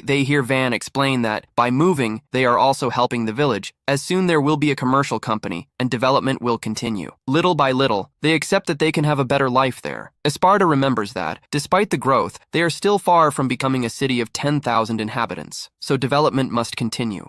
Bang! He notices a little icing on his sword mustache, but ignores it and reaffirms that he will work hard to transform the place into a real city. The next day, we see movement in the city and in the fields. Van comments that it's time to finish work, and Espada agrees, saying that now is the time to start studying Van. He complains, finding it absurd to have to study after working so hard, but Espada replies that he has never met anyone who died from studying. In other words, it's nothing that terrible Van, hearing this, thinks that he really doesn't have a heart. At that moment, Ordo arrives and Van asks why they have already returned from the hunt. Ordo explains that by accident, they ended up finding the entrance to a dungeon. Confused for a moment, until he remembered that that was exactly what they were trying to avoid, finding the dungeon. Then, Espada states that if the dungeon was discovered, it is mandatory to communicate immediately to the royal capital and send a messenger. Van realizes that there is no escape from this. With the discovery, many adventurers will gather in the village, and his father will inevitably learn about the development of the place. Orto and the other adventurers apologize for having found the dungeon, but Van says that since it happened, there is nothing to do about the situation. He decides to request that a communique be taken to the royal capital, assigning Zara to the task. Zara questions whether he will have to go alone, but Van remembers that he is the scout and was probably the one who found it. The dungeon, which he confirms, Ordo suggests that perhaps it would be better to go together, but Van interrupts, saying that Orto and the others should explore the surroundings of the dungeon, offering as a reward a large gold coin. Upon hearing this, Orto immediately changes his mind and tells Zara to be careful on the trip. Zara is discouraged at having to go to the capital alone, but then Van offers him a mithril dagger. He explains that he has already used all the mithril ore they had, making that weapon extremely valuable, and asks if it serves as payment. Zara accepts immediately and leaves to the royal capital. On the way, he thinks it will be a great job and admires the special dagger made by Van, believing that the trip will be peaceful. Suddenly, he sees a broken carriage surrounded by ogres. He reflects that they would normally be difficult opponents, but with the new dagger, they might even be disappointing. Advances against them and defeats the three with ease. Impressed, he comments to himself that that weapon is too good and that he might end up getting addicted to using it. Shortly after the battle, he hears the voice of a girl thanking him for saving her. She introduces herself as family and says that, based on the movements she saw, he must be someone very famous. Namesake responds that he is just a humble adventurer, but she insists that someone with that ability can only be renowned. Harai reveals that she is also going to the royal capital and thanks her again. Zara comments that she is heading towards the same destination and asks for her to get on the horse. She hesitates, saying she doesn't want to bother him, but he puts her on the horse and jokes that even the horse will be happier carrying her than him. During the journey, he asks why is she going to the capital family, explains that her father died in battle. He was a baron. After his death, the house was taken over. Now, she intends to try to get work in the capital. Perhaps as maid of some noble namesake says that she currently lives in a remote village and that if she wants, she can go with him. There will certainly be work, and in addition, he will be able to protect her. He guarantees that she will not get involved, will regret it. Family accepts the proposal and is grateful for the opportunity. Back in the village, Van reflects that, with the discovery of the dungeon, a lot of money will be needed to accommodate the large amount of adventurers to come. He plans to build a small city outside the original village. Espada asks if he is sure. Ivan confirms that he wants to create a new urban center aimed at adventurers. Espada agrees and suggests appointing a new municipal magistrate. Since Van will remain in the village and someone will need to manage the new city, Van accepts the idea and agrees to the appointment. Furthermore, Espada points out that it will be necessary to maintain security, proposing the creation of a separate order of knights for the new city. Van agrees. He decides that Dai and his knights will remain in city, while the new order will be called the Order of the Sword Knights. Sword asks if he is taking revenge by using that name, but the protagonist innocently replies that he is only 8 years old and does not understand none of these things. Outside, residents work pulling ropes and carrying materials, asking where they should put them.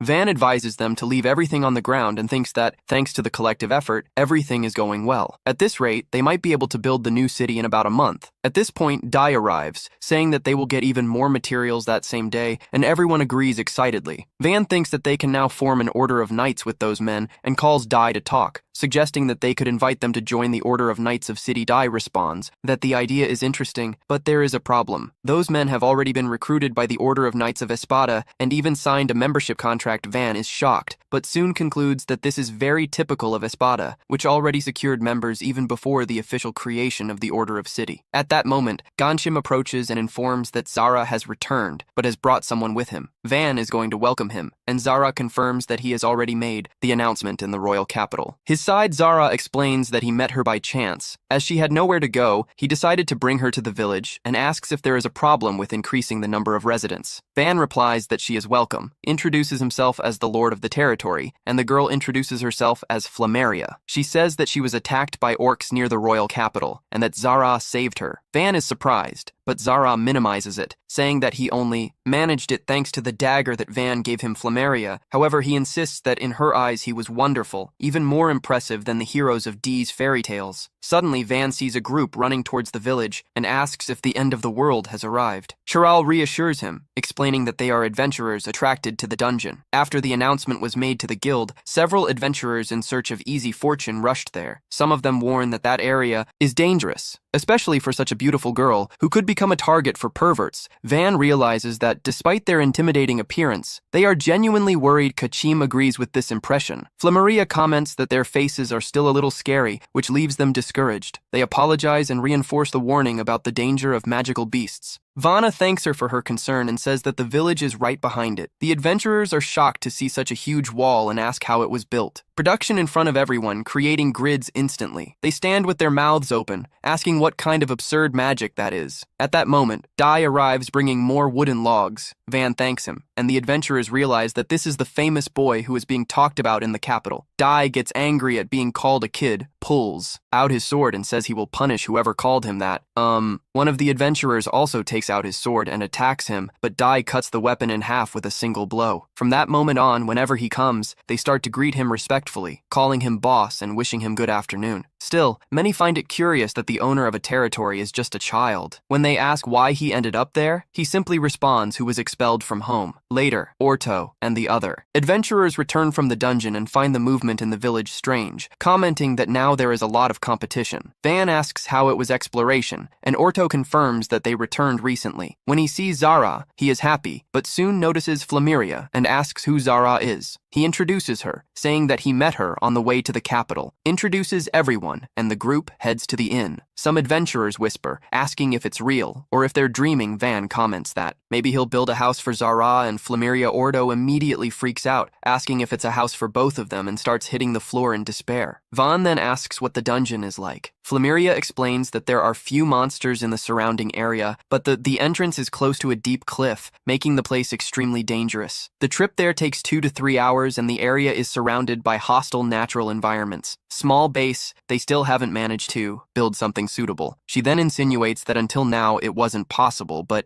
now they have Van, who is capable of anything. Van comments that outside the forest it's very dangerous, but she responds that she will protect him. He thinks he can't back down, as he wants to develop the region and transform the place into something great. So, he starts making exaggerated requests, including a nap break and dessert after dinner, meals, even taking a corner and others to accompany him. To his surprise, Plural accepts everything immediately. He is shocked, as he thought he had made 2 absurd demands. Uriel agrees calmly, saying that they will leave the next day. They call Orto and tell him that Van will participate in the construction of the base in the dungeon. The next day, Van is escorted to the dungeon, although he does not believe that they would really take him. During the journey, Kanchim starts to feel sick. Ivan asks if he is okay. He replies that he is just sick and that he will soon get better. Suddenly, a giant log blocking the path draws attention, and some adventurers run to him. Ivan watches through the carriage window and sees that they can easily deal with the situation. As they leave the forest, Alt is impressed by the landscape, commenting on how clean and pleasant the air there is. Uncle sees a magical flying beast in the sky, and the two are amazed. Van thinks they are having fun, as if it were just an ordinary excursion. When they finally reach the crossing point to reach the dungeon, Van asks everyone to stop. As he gets out of the carriage, he sees an adventurer dancing on top of a huge trunk that serves as an improvised passage over a gorge. He is scared when he realizes that they were planning to cross the port and asks what happened. Ivan is shocked by the complete lack of sense of survival of the group. He explains that places like that need to be treated as extremely dangerous. The adventurers, confused, ask where exactly the danger is. Van tells everyone to get away, kneel down, and reflect on what they just did. When asked what the correct solution would be, an adventurer replies that they should cross more carefully. Van says that this is completely wrong. The right thing would be to build a robust and safe bridge. So, they build a suitable passage and cross without risk. Soon they see the entrance to the dungeon. Van asks what kind of bridge of structure want him to build there, since space is limited. Some adventurers come up with absurd ideas, but Van refuses them all immediately. First, he installs a large door at the entrance of the dungeon to prevent monsters from escaping. Then, he decides to build a comfortable base of support for the adventurers, believing that when they arrive at a structured and safe place, they will face the dungeon with more confidence. In a short time, the base is ready, surprising everyone with its size. As they enter, Van explains the division. The first floor is a rest area and storage. The second houses the cafeteria, and the third is a restroom. Balcony. Everyone is enchanted by the view. Van explains that he thought of that space so they could relax, observing nature. Van still plans to install a water tank on the roof to collect water of rain and supply the bathrooms, warning that it should not be used as drinking water. The adventurers say they understood, but Van is sure they didn't understand anything, and leaves the management of the base in the hands of Ordo, asking him to take good care of everyone. When he realizes that it is getting dark, Van decides to return to the village immediately, because if he arrives after sunset, Espada will certainly be furious. Before they leave, Alt finds mithril ore in a corner of the dungeon. Ivan thanks him, recognizing the value of the find. When they finally arrive at the village, they see Espada standing in front of the gate with a scary smile. Van feels a shiver. Espada takes a step forward, says they need to talk, and asks Van to accompany him. Desperate, Van looks around looking for help. He calls Uncle, who offers to accompany him, but that's not exactly what he wants. He looks at Kanchim, who says it's impossible to interfere, and at Alter, who panics. Finally, he grabs Ordo by the arm and begs him explain the situation, since everything happened because they helped the adventurers. Even though Ordo is shaking, he finds courage and tells Espada that this time, the responsibility lies with the adventurers. Van gets emotional, believing that he will escape guilt. However, Espada tells Ordo to be quiet, puts his hand on Van's shoulder, and drags him into the village. The next day, we see Van and Alt walking around the village, and she comments that everything is very beautiful. Van thanks her and says that this was only possible thanks to the workers who worked hard to leave everything like that. Then he asks if she would like to live there, but he shows some insecurity, and then Van asks what she really wants, saying that she should just prioritize what feels it in her heart. Gathering courage, she responds that she wants to marry him, leaving Van completely surprised by the unexpected statement. Then embarrassed by what she just said, she asks, so he can pretend that none of this happened. Yet, Van walks away with a smile on his face, clearly happy to have heard those words. Soon after Belle and Rango return from the royal house, Alt asks if they managed to establish the commercial company, and Belle replies that everything worked out thanks to the van. Then they give him 130 platinum coins for the parts of the van dragon immediately, gives the money to Uncle, and asks her to take care of the amount. Uncle is completely shocked, as it is the first time he has seen so many platinum coins together. Kanchim asks about Panamera, and Rango explains that she needs to report to Count Ferdinand before returning to the village, since she has been saying that it is more fun to partner with Van than to belong to Count Van's faction. Upon hearing this, and begins to imagine that she might start living in the village, but Belle clarifies that Panamera intends to buy the territory next to the village. Rango then shows the Van an exquisite item that found in the royal capital when opening a suitcase. Van is surprised to see a rapid-fire mechanical bow capable of shooting up to 10 arrows per second. Van is overjoyed. Belle even comments in a tone of just kidding if he wasn't happier with the gun than with the 130 platinum coins. Ivan starts studying the equipment with a sparkle in his eyes and observes that it seems to be the happiest moment of his life. Using his production magic, he creates an identical replica. However,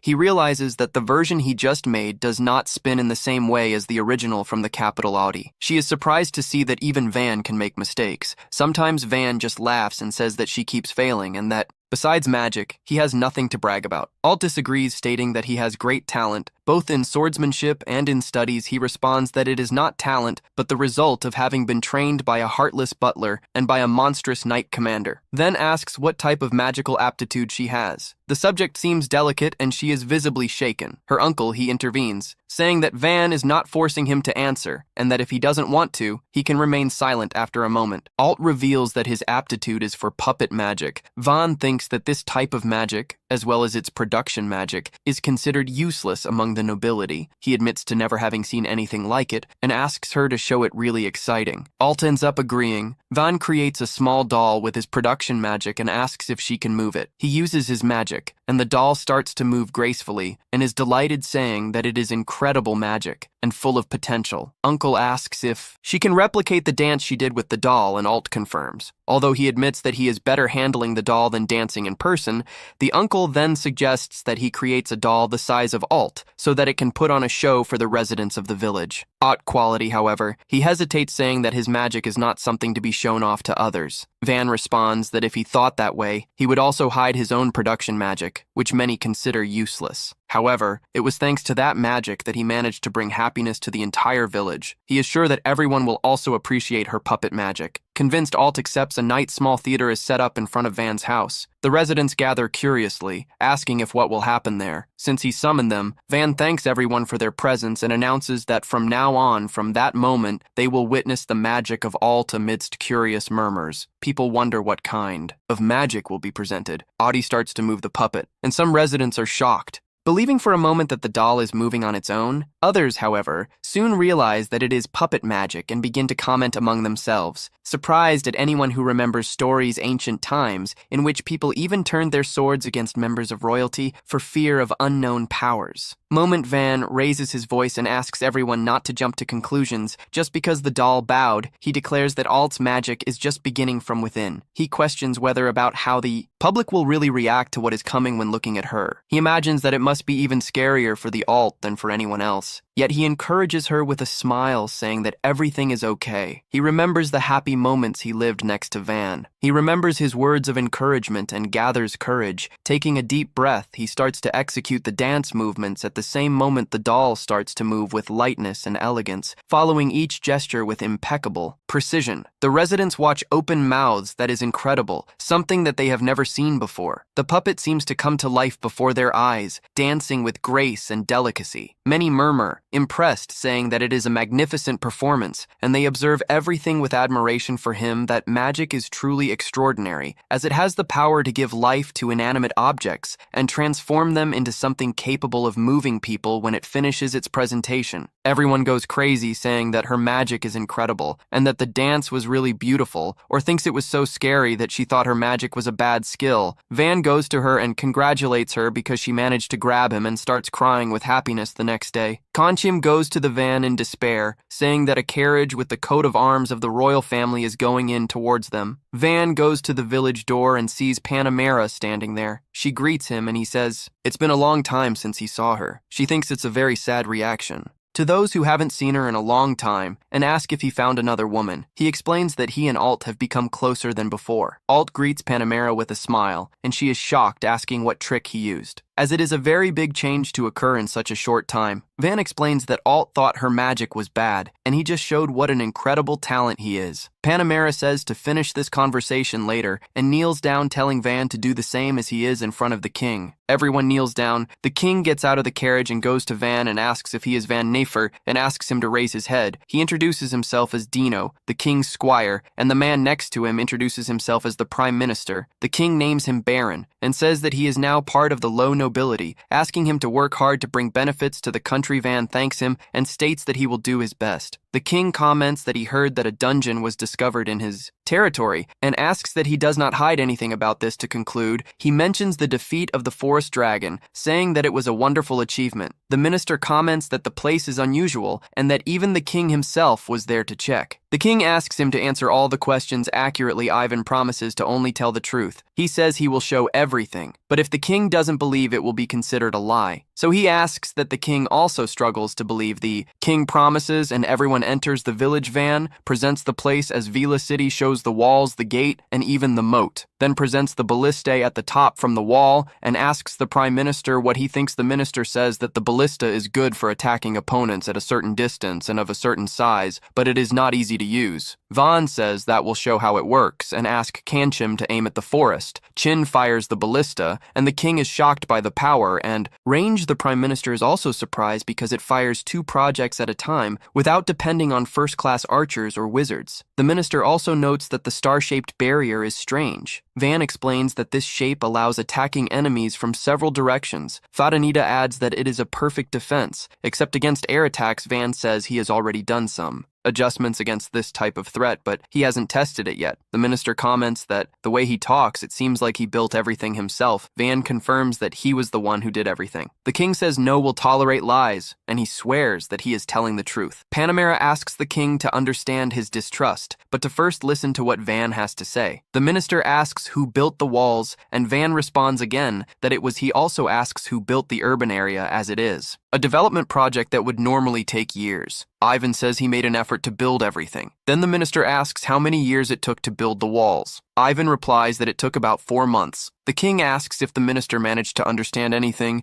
and he says it is difficult to understand. Panamera suggests that perhaps it would be easier if the king saw Van doing it himself. Van agrees and asks everyone to go to the back. They go to the lake, and the king and the first minister are shocked to see the mythical species standing there in such a sloppy way. At that moment, Scene arrives and greets Van. Van asks the sword if they can build a bigger wall high at the bottom of the lake. Sword agrees and builds an earthen wall soon after. Van uses production magic to finish the wall. They tell the king and the minister that this is how they build things, then go to the houses on the lake inside. See this question, who are the other two? Ivan explains that it's like a big boss that brings together several other bosses. View says that this must be treated with the utmost respect because they respect those who lead the clan. He introduces himself to the king as the leader of the clan, Lata Vista Lata. The king introduces himself as Dino, the king of the kingdom, and says, being happy to meet him, the king offers him a gift as a symbol of friendship. Panamera is shocked to see that it is orichalcum, and the prime minister freaks out saying that it is a mystical metal too known as the metal of the gods. The king states that he did not expect to find something so valuable there. The minister comments that if they made a sword with that metal, it would easily cost more than 100 coins platinum, and the king says it doesn't make sense. Worry about this mere amount, as it would be a national treasure. At that moment, Van makes a sword without worrying about who is around, leaving the king and the minister shocked. He tries to hide the sword, but it's too late. The king asks if he can make swords. Van tries to hide it, but Panamera tells him to be honest. The king asks if there is anything Van wants. Van asks it to be his granted permanent residence in the village because no matter what happens, he doesn't want to go anywhere else. The king asks why, since he should go to the capital, and even promises treatment preference depending on his title. But Van says that if he moves away from there, who will protect his people because the people cannot be left without food, clothing, or shelter.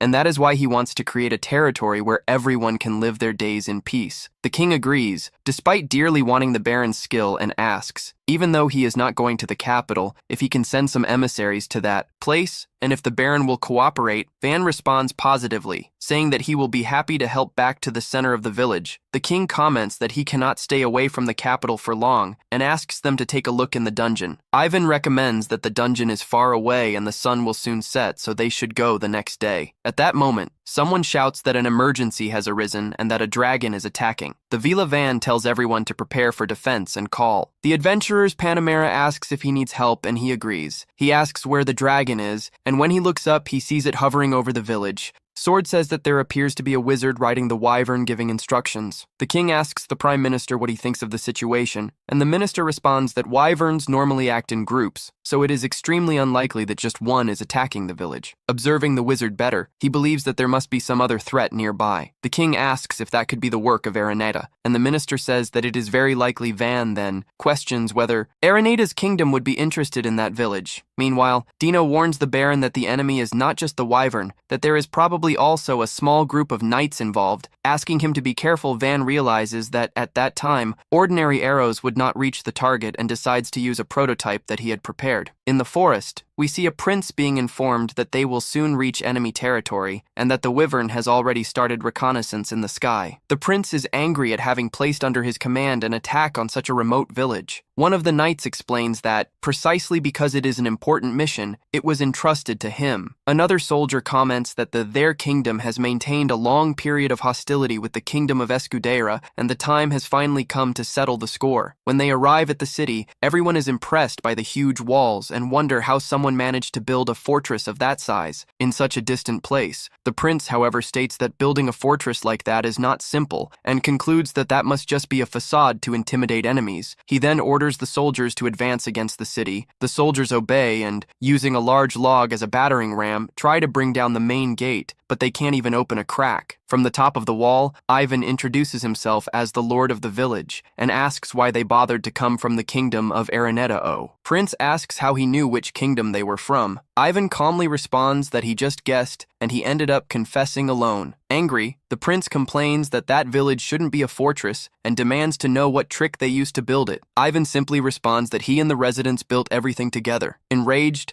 the prince orders one of the guards to send the wyvern attack. The guard hesitates, saying that the wyvern can be defeated, but the prince insists, stating that it is practically a dragon and that there is no chance of them losing. Getting out of Van's face, he says that the village will be destroyed. At that moment, Van gives the order for Panamera to fire the ballista. The shot is fired, and the wyvern is defeated almost instantly. Then we see Van's prototype. Instead of an arrow common, he fired several shurikens through the ballista. As they are lighter, they can reach a much greater distance. The king and the minister are shocked by the power of that weapon and comment that its strength compares to the 4 great elemental magics. The prince is also surprised to realize that the king himself is observing the defense of such a remote village. Van asks his enemies if they intend to continue fighting, and the soldiers immediately surrender. The prince, furious, calls them cowards and orders them to protect his lord. Realizing that he has not given up yet, Van sends Panamera fire again. The projectile lands right in front of the prince, who is completely shocked. With no other choice, he also surrenders. Observing everything, the king comments to the minister that Marquis Fertil has a truly terrifying son. The minister responds that he heard that Baron Van had been expelled from home. The king then comments that the Marquis probably never imagined that someone with a ability considered inferior would be able to do something like this. Then, inside the territory, we see the prime minister asking the prince what the plan for his kingdom was. However, the prince says, "No, we'll tell nothing." At that moment, Panamera points the sword at him and asks if she can start cutting and begin the torture immediately. The prince decides to collaborate. He reveals that the kingdom of Araneta comes planning this invasion for years, and to begin with, they decided to attack the village that belongs to the Marquis family territory, as, being a remote village, it would be easy to take control. Prime Minister asks if they also intend to invade other territories, and the prince reveals that the main force is already attacking the capital. Panamera asks exactly where, and he responds, which is the fortress city Escudeto. The Viscountess and the minister are amazed by the information. She returns to the king and says that he told her everything. The prime minister states that they need to return to the capital immediately and organize the order of knights. The king agrees, but says there is something he would like to ask before. Then he turns to Baron Van and says that he needs his participation in the defense of Escudeto. Van responds that he feels honored by the invitation, but leaving the village, which is still in the process of development, would be practically abandon it. The prime minister comments that he has weapons capable of destroying dragons, armored lizards, and even wyverns. And yet he continues to say that the village is still in development, Ivan confirms, saying that he hasn't completed even a tenth of what he would like to do there. Panamera starts to laugh and says that he is infinitely curious to see all the other things incredible that he still intends to create, but states that it is better for him to accept the request, because, in times of national crisis, all nobles must cooperate. So, he agrees to participate, but asks permission to decide on the formation of his own troops, and the king accepts. He asks the sword to protect the village as acting lord, and the sword agrees. The sword asks if he will be okay without him, for nearby Van responds that, in fact, he would like the sword to go with him. However, he is the only one capable of taking care of the village in his absence. Then Van asks Dee and the other knights to help him, accompany him, and Dee accepts. He asks Tio and Kanchim to remain in the village, as the mission will be dangerous. However, the two respond that they will follow him anywhere. Van begins to wonder if those numbers are acceptable, as there are very few, and imagine what people in the capital will say when they find out Dee comments that there really are few. But anyone who knows Van's strength knows that he is more than capable. At that moment, a group of adventurers arrives and says they accept the escort job. Van is shocked by the proposal. The adventurer explains that normally they don't accept jobs that involve war, but as it is to escort Van, they will willingly go. Van then asks Orto to speak to the other adventurers as well, and offers a reward of a large gold coin and 5 silver per person, which leaves everyone shocked by the value. Orto thanks him and says that, with a reward like that, everyone will accept the job with pleasure. At that moment, Panamera tells Van that he will return to report to Count Ferdinandus.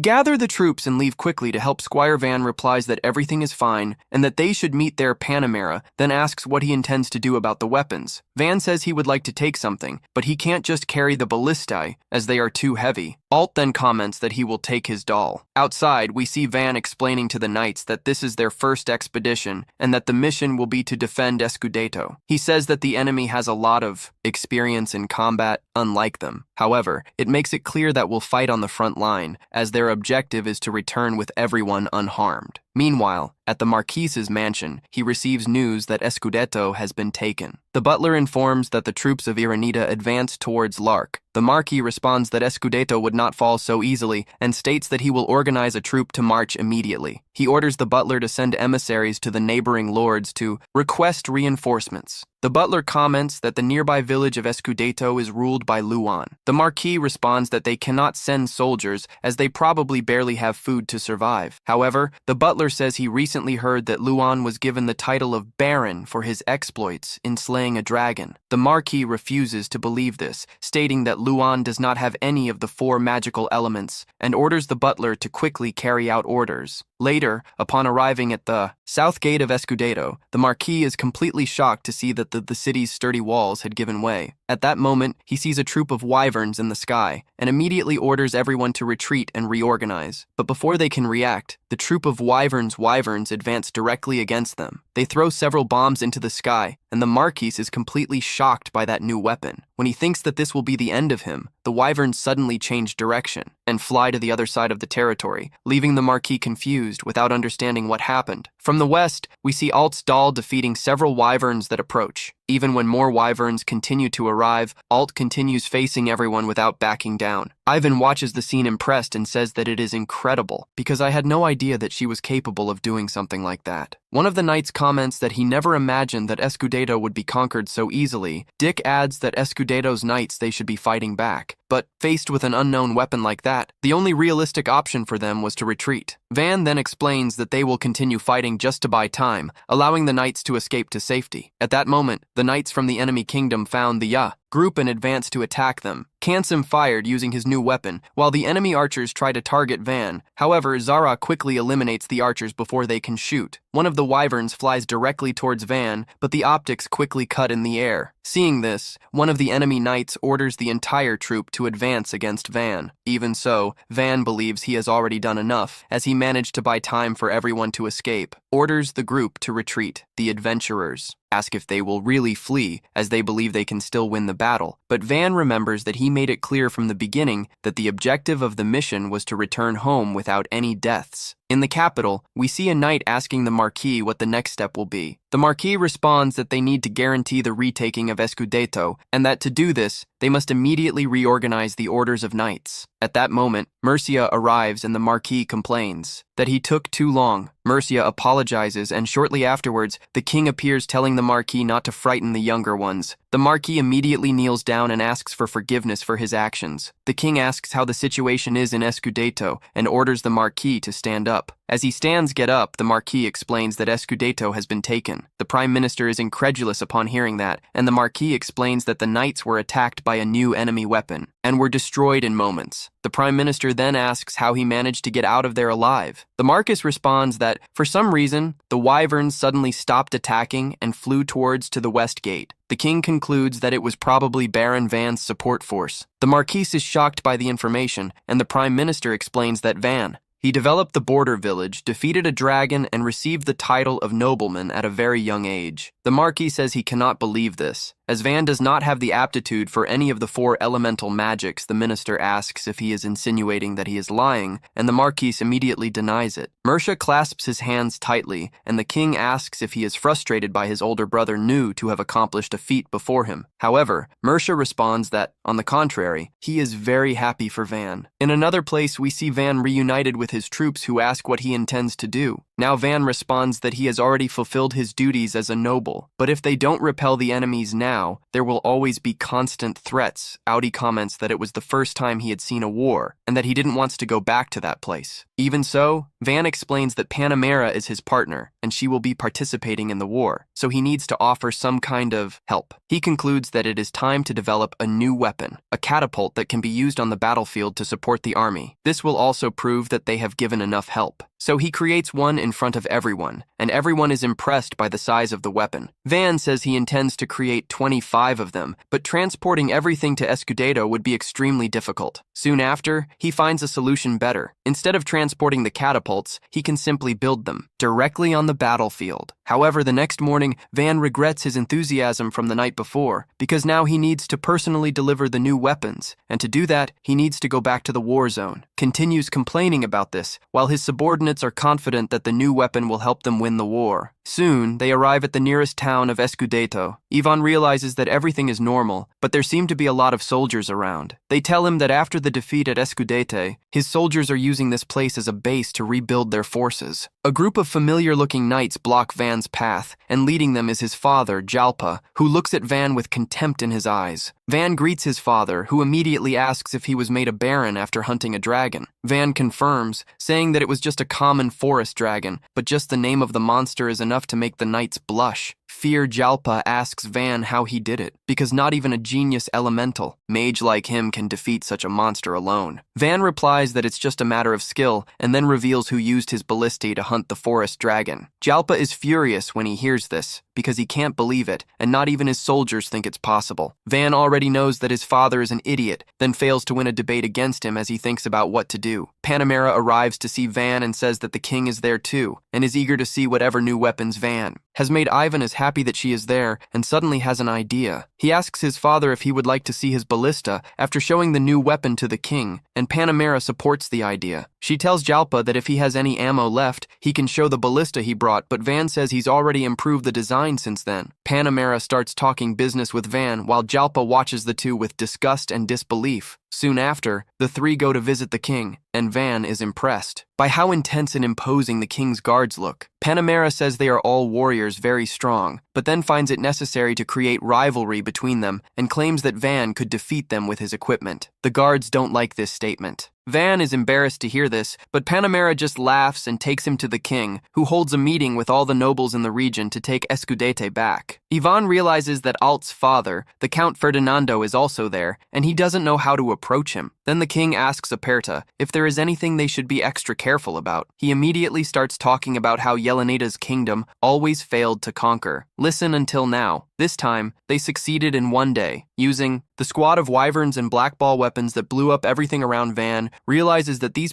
uneducated people don't even know what a bomb is. They still can't do anything unless they have a way to counter the bombs. The king also realizes this and is quite depressed, but not as much as the Jalpa, who lost a large number of soldiers to the Aperta bombings, turns to Van, asking if he has created any strategy. Van replies that they just need to defeat the wyverns before they drop the bombs, and then victory will be easy. The other nobles mock Van, telling him to go back to the kindergarten and use his imagination there, but the king and his advisor believe that Van may be able to solve their problems. King Dino asks Van to go to the front line and give him the operation to retake Escudete, but Van immediately refuses, shocking everyone. They can believe that a child dares to talk back to the king, but the king is more surprised that Van's costume doesn't want the glory of fighting on the front lines. Van casually responds that he's not a DPS, but a support, and most importantly, doesn't want to get hurt. The other nobles start yelling at him for being selfish and even start blaming Jalpa for creating a coward. Jalpa gets furious at this and tells Van that he is completely out of line, that he is just the lord of a small unnamed village and cannot speak to the king like that. Van responds that none of the nobles there know what it is like to defend a small village without power, and at that moment, the king intervenes. He tells Van to continue, but instead of explaining his strategy, Van starts talking about his difficulties in protecting a small village without power. Any help from his family. He says he has made the village much stronger than before, but it is still small and will fall easily if Elenita's kingdom attacks it.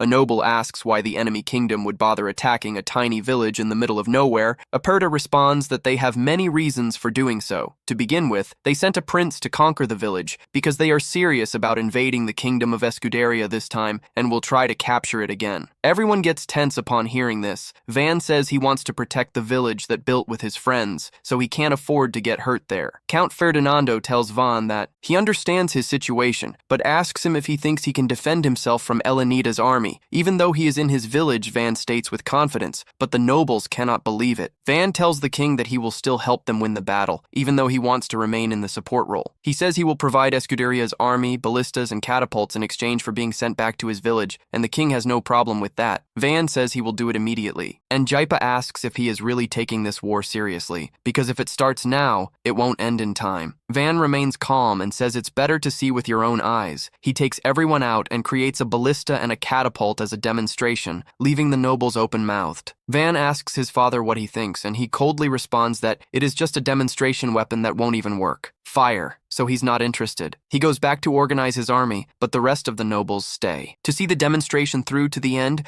Van says the catapult was designed to launch shurikens who shoot down wyverns, and the king asks if he is sure he can defeat the enemy. Van replies that unless the enemy is hiding another trick up his sleeve, his catapult should work well enough to defeat them. The king believes in him and so orders all the nobles to go about their business for the day. Just then, Uncle arrives to get Van and brings Alt along. However, Alt is very shy because she knows her father will be there. When she sees him, she freezes in place. She remembers how her mother hated her and shyly asks her father how she is. Her father is not even interested in talk to her and responds that everything is fine at home, but he is busy with war preparations and can't talk. He leaves, so Alt is still shaken by the encounter. Van asks if she isn't feeling well, and then asks her uncle to take her back to their place so she can rest later that night. Van works on his strategy with his friends. He assigns Kenshim to lead the artillery, while Dai and Ordo volunteer to protect them from the enemy attack. Van is pleased to hear this. Panamera comments that it is time for the decisive battle. She says that since the kingdom of Elenita took the fortress that was considered impenetrable so easily, it means that the era of elemental mages is over and the era of technology has begun. Dai asks her if she thinks that Elenita now has the strongest army in the world. Panamera believes that Van could single-handedly defeat their entire army with the unique weapons he creates. The next day, the war begins and the army advances towards the fortress, while Van remains in the rear to observe the situation and give orders. When the leader of Elenita's army notices that the Scuderia army is spreading out and attacking from all sides, he thinks they are trying to weaken his defenses instead of invading directly through the gate, worries about their approach because he has the advantage and orders his archers to shoot at the advancing army. But Van was already prepared for this. He tells Dai to start the operation, and he immediately orders his men to raise their shields. The shields block the rain of arrows as if it were nothing, and Elenita's general is shocked by their resistance. However, the shields are not made of vibranium or adamantium, but of wood, just like most of Van's creations. Zoro's estranged brother decides to put his mages into action and orders them to destroy the shields. The combined attacks begin to overwhelm Dai and his soldiers, but he orders them to resist because another group will soon come to help them. At that moment, a fireball hits the fortress gate, and the Zoro of Alibaba panics when he sees the archmages gathered in front of the gate. He realizes that the army there was just a distraction to leave the gate unprotected, but it is already too late. Jalpa's command, the wizards attack the door. Finally, Jalpa and Ferdinando make a combined attack to blow it up.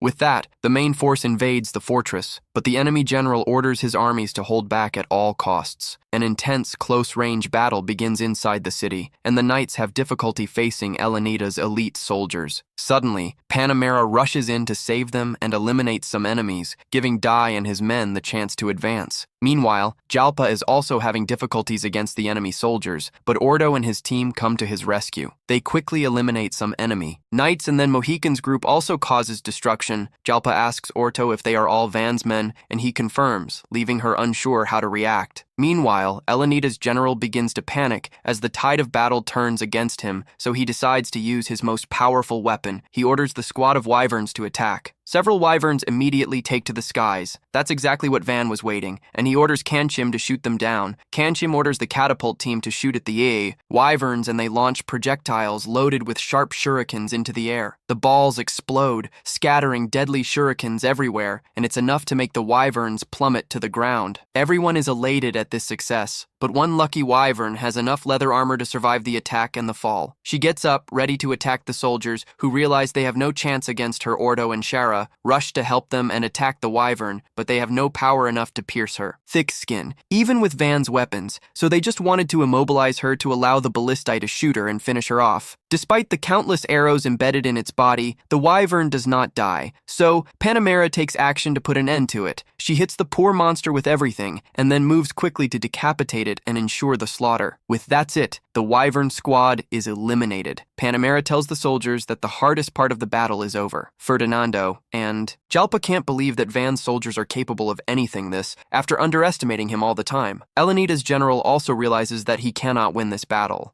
and he decides to flee, but Ordo and Shara are already in his position, and he gives up even the idea of escaping. Upon seeing them, after the end of the war, Jalpa begins to leave the battlefield, and Mercia asks if he doesn't even want to see Van before he goes. Jalpa responds that he was wrong about Van's abilities, and that he doesn't want to face him now. At the same time, Van is celebrating the victory with his friends, and Dee says that all the glory is his. Van acts modestly, saying that he only gave orders from the rear, and that they did all the hard work on the front line. Just then, Ordo and Shara arrive with the general of Elenita, and the Panamera immediately moves forward to torture him and extract all the information. The man gets angry when he sees the Mammonite and reveals that their plan was to attack 3 locations in the kingdom of Escuderia to take a large part of its territory. The village of Van and Escude were 2 of the targets, while the third target is the county of Ferdinando, which is the scariest news for Alt. We then see Araneta's army attacking Alt's hometown moments before the conflict. Alt asks Van for permission to go to his parents' territory. He insists on accompanying her, but Alt refuses, stating that it is a family problem that she needs to resolve herself. She recognizes his concern but remains firm in her decision. Panamera then explains to Van that if a man of one small territory to save Count Ferdinand's city, the Count's reputation will be completely destroyed. Given this, Van understands that he cannot interfere directly, but at least requests that Alt take an escort. At that moment,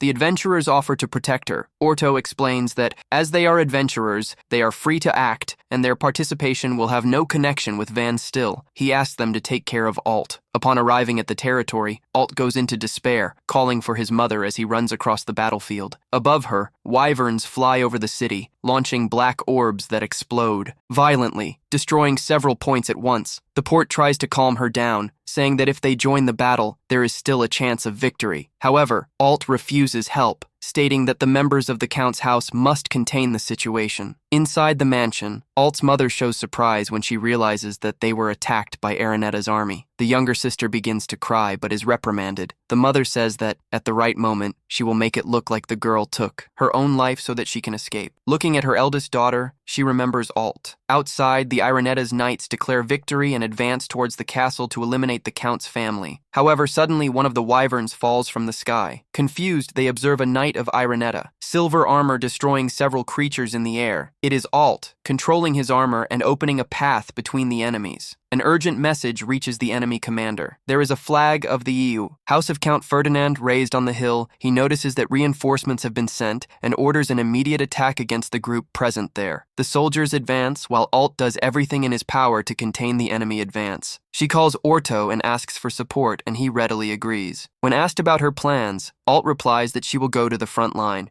Summoning her armor, she advances against the soldiers, defeating several in a matter of seconds. The port and adventurers also enter the battle, eliminating several enemies quickly. The mage freezes the feet of some soldiers, leaving them vulnerable, and Zara finishes them with agility. Several soldiers try to attack her at the same time, but Alt appears to defend her with his armor, keeping the group formation firm amidst the chaos of the battle. The adventurers continue fighting intensely until they manage to defeat all the knights in that area. When they believe that the battle will finally finished, the sky is taken by a terrifying sight. A gigantic order of wyverns appears. With at least 50 creatures, shock takes over the group. While the enemy commander orders the full attack, Alt still manages to take down 2 more wyverns, but ends up being pushed to the limit. At the moment when it looks like she will be defeated, a second puppet appears, and everyone realizes that she is controlling 2 at the same time. The effort is extreme, consuming an absurd amount of mana, and she herself doesn't know how long she will be able to maintain that. Even so, she orders both fight, and the puppets advance, slaughtering wyverns one after the other. While fighting, Alt remembers her past. Even though she is from the nobility, she was always treated as a failure for having an affinity with the magic of puppets. She was reprimanded countless times and even swore that she would never use this power in front of other people again. However, it was Van who changed that. It was thanks to him that she started to believe in herself. Same again. Determined, Alt continues advancing with his puppets, destroying countless enemies. The adventurers watch, completely impressed by his strength. Desperate, the commander orders them to destroy the puppets immediately, but Alt has already made her decision. She will end that battle there. With one last effort, she defeats the last Wyvern. They panic and flee, unable to face that power. Thus, Alt's army achieves victory. After the battle, Alt approaches his now damaged puppets and apologizes for Cumlas.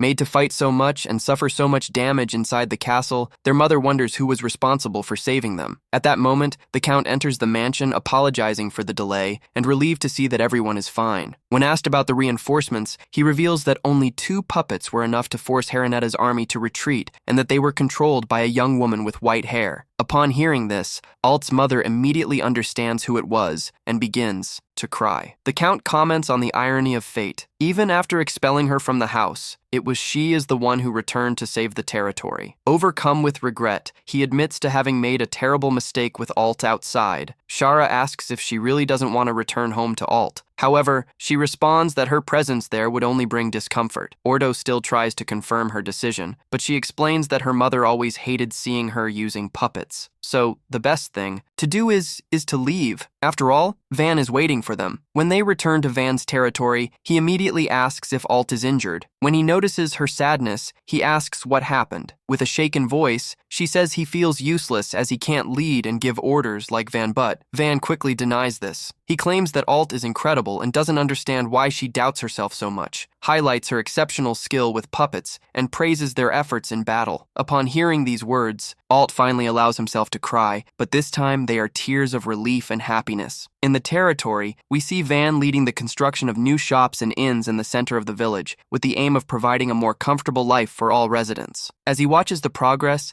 he remembers what that place was like when you arrived and compare it with how much everything has evolved since then. We also follow the merchant brothers running their own store, excited to announce their arrival of new products coming from the royal capital. Even unusual vendors appear, helping people with mobility difficulties to get around. In the midst of this, Van comments to Alt how the village brings together people of different ages, races, and personalities, and yet everyone lives in harmony and has fun together to celebrate everything they have achieved. They organize a big barbecue during the party. Zara starts stealing the meat from the Orto and ends up taking a scolding. At the same time, Panamera impresses everyone by reaching her 15th mug, leaving even the knights shocked by how much she manages to drink amidst the celebration. Van reflects on her journey born into nobility. With a skill focused on production magic, he was rejected by his own father and expelled from home, but ended up becoming the lord of a remote village. At first, it seemed like a cruel fate, but it was precisely there that he found incredible friends and managed to completely transform the place. What was once an end became the beginning of something very bigger. Now that village is the most important place for him. With gratitude, Van thanks everyone who was by his side until then. But the tranquility is short-lived. Suddenly, the sword appears, saying that it's time to study, as Van still has a lot to learn. Soon after, Dai appears stating that it's time to train with the sword so that he can become the greatest swordsman in the kingdom. Start to argue about who will train him first. Ivan, seeing the confusion, takes the chance to escape. His friends, subordinates, and even the villagers start to encourage him to run faster, while Dai and the sword come close behind. The scene ends with this light and fun moment, bringing back the essence of the entire journey. And so, with these memories of where it all began, the anime reaches its end. Comment on the production if you made it this far and tell me what you thought of this anime.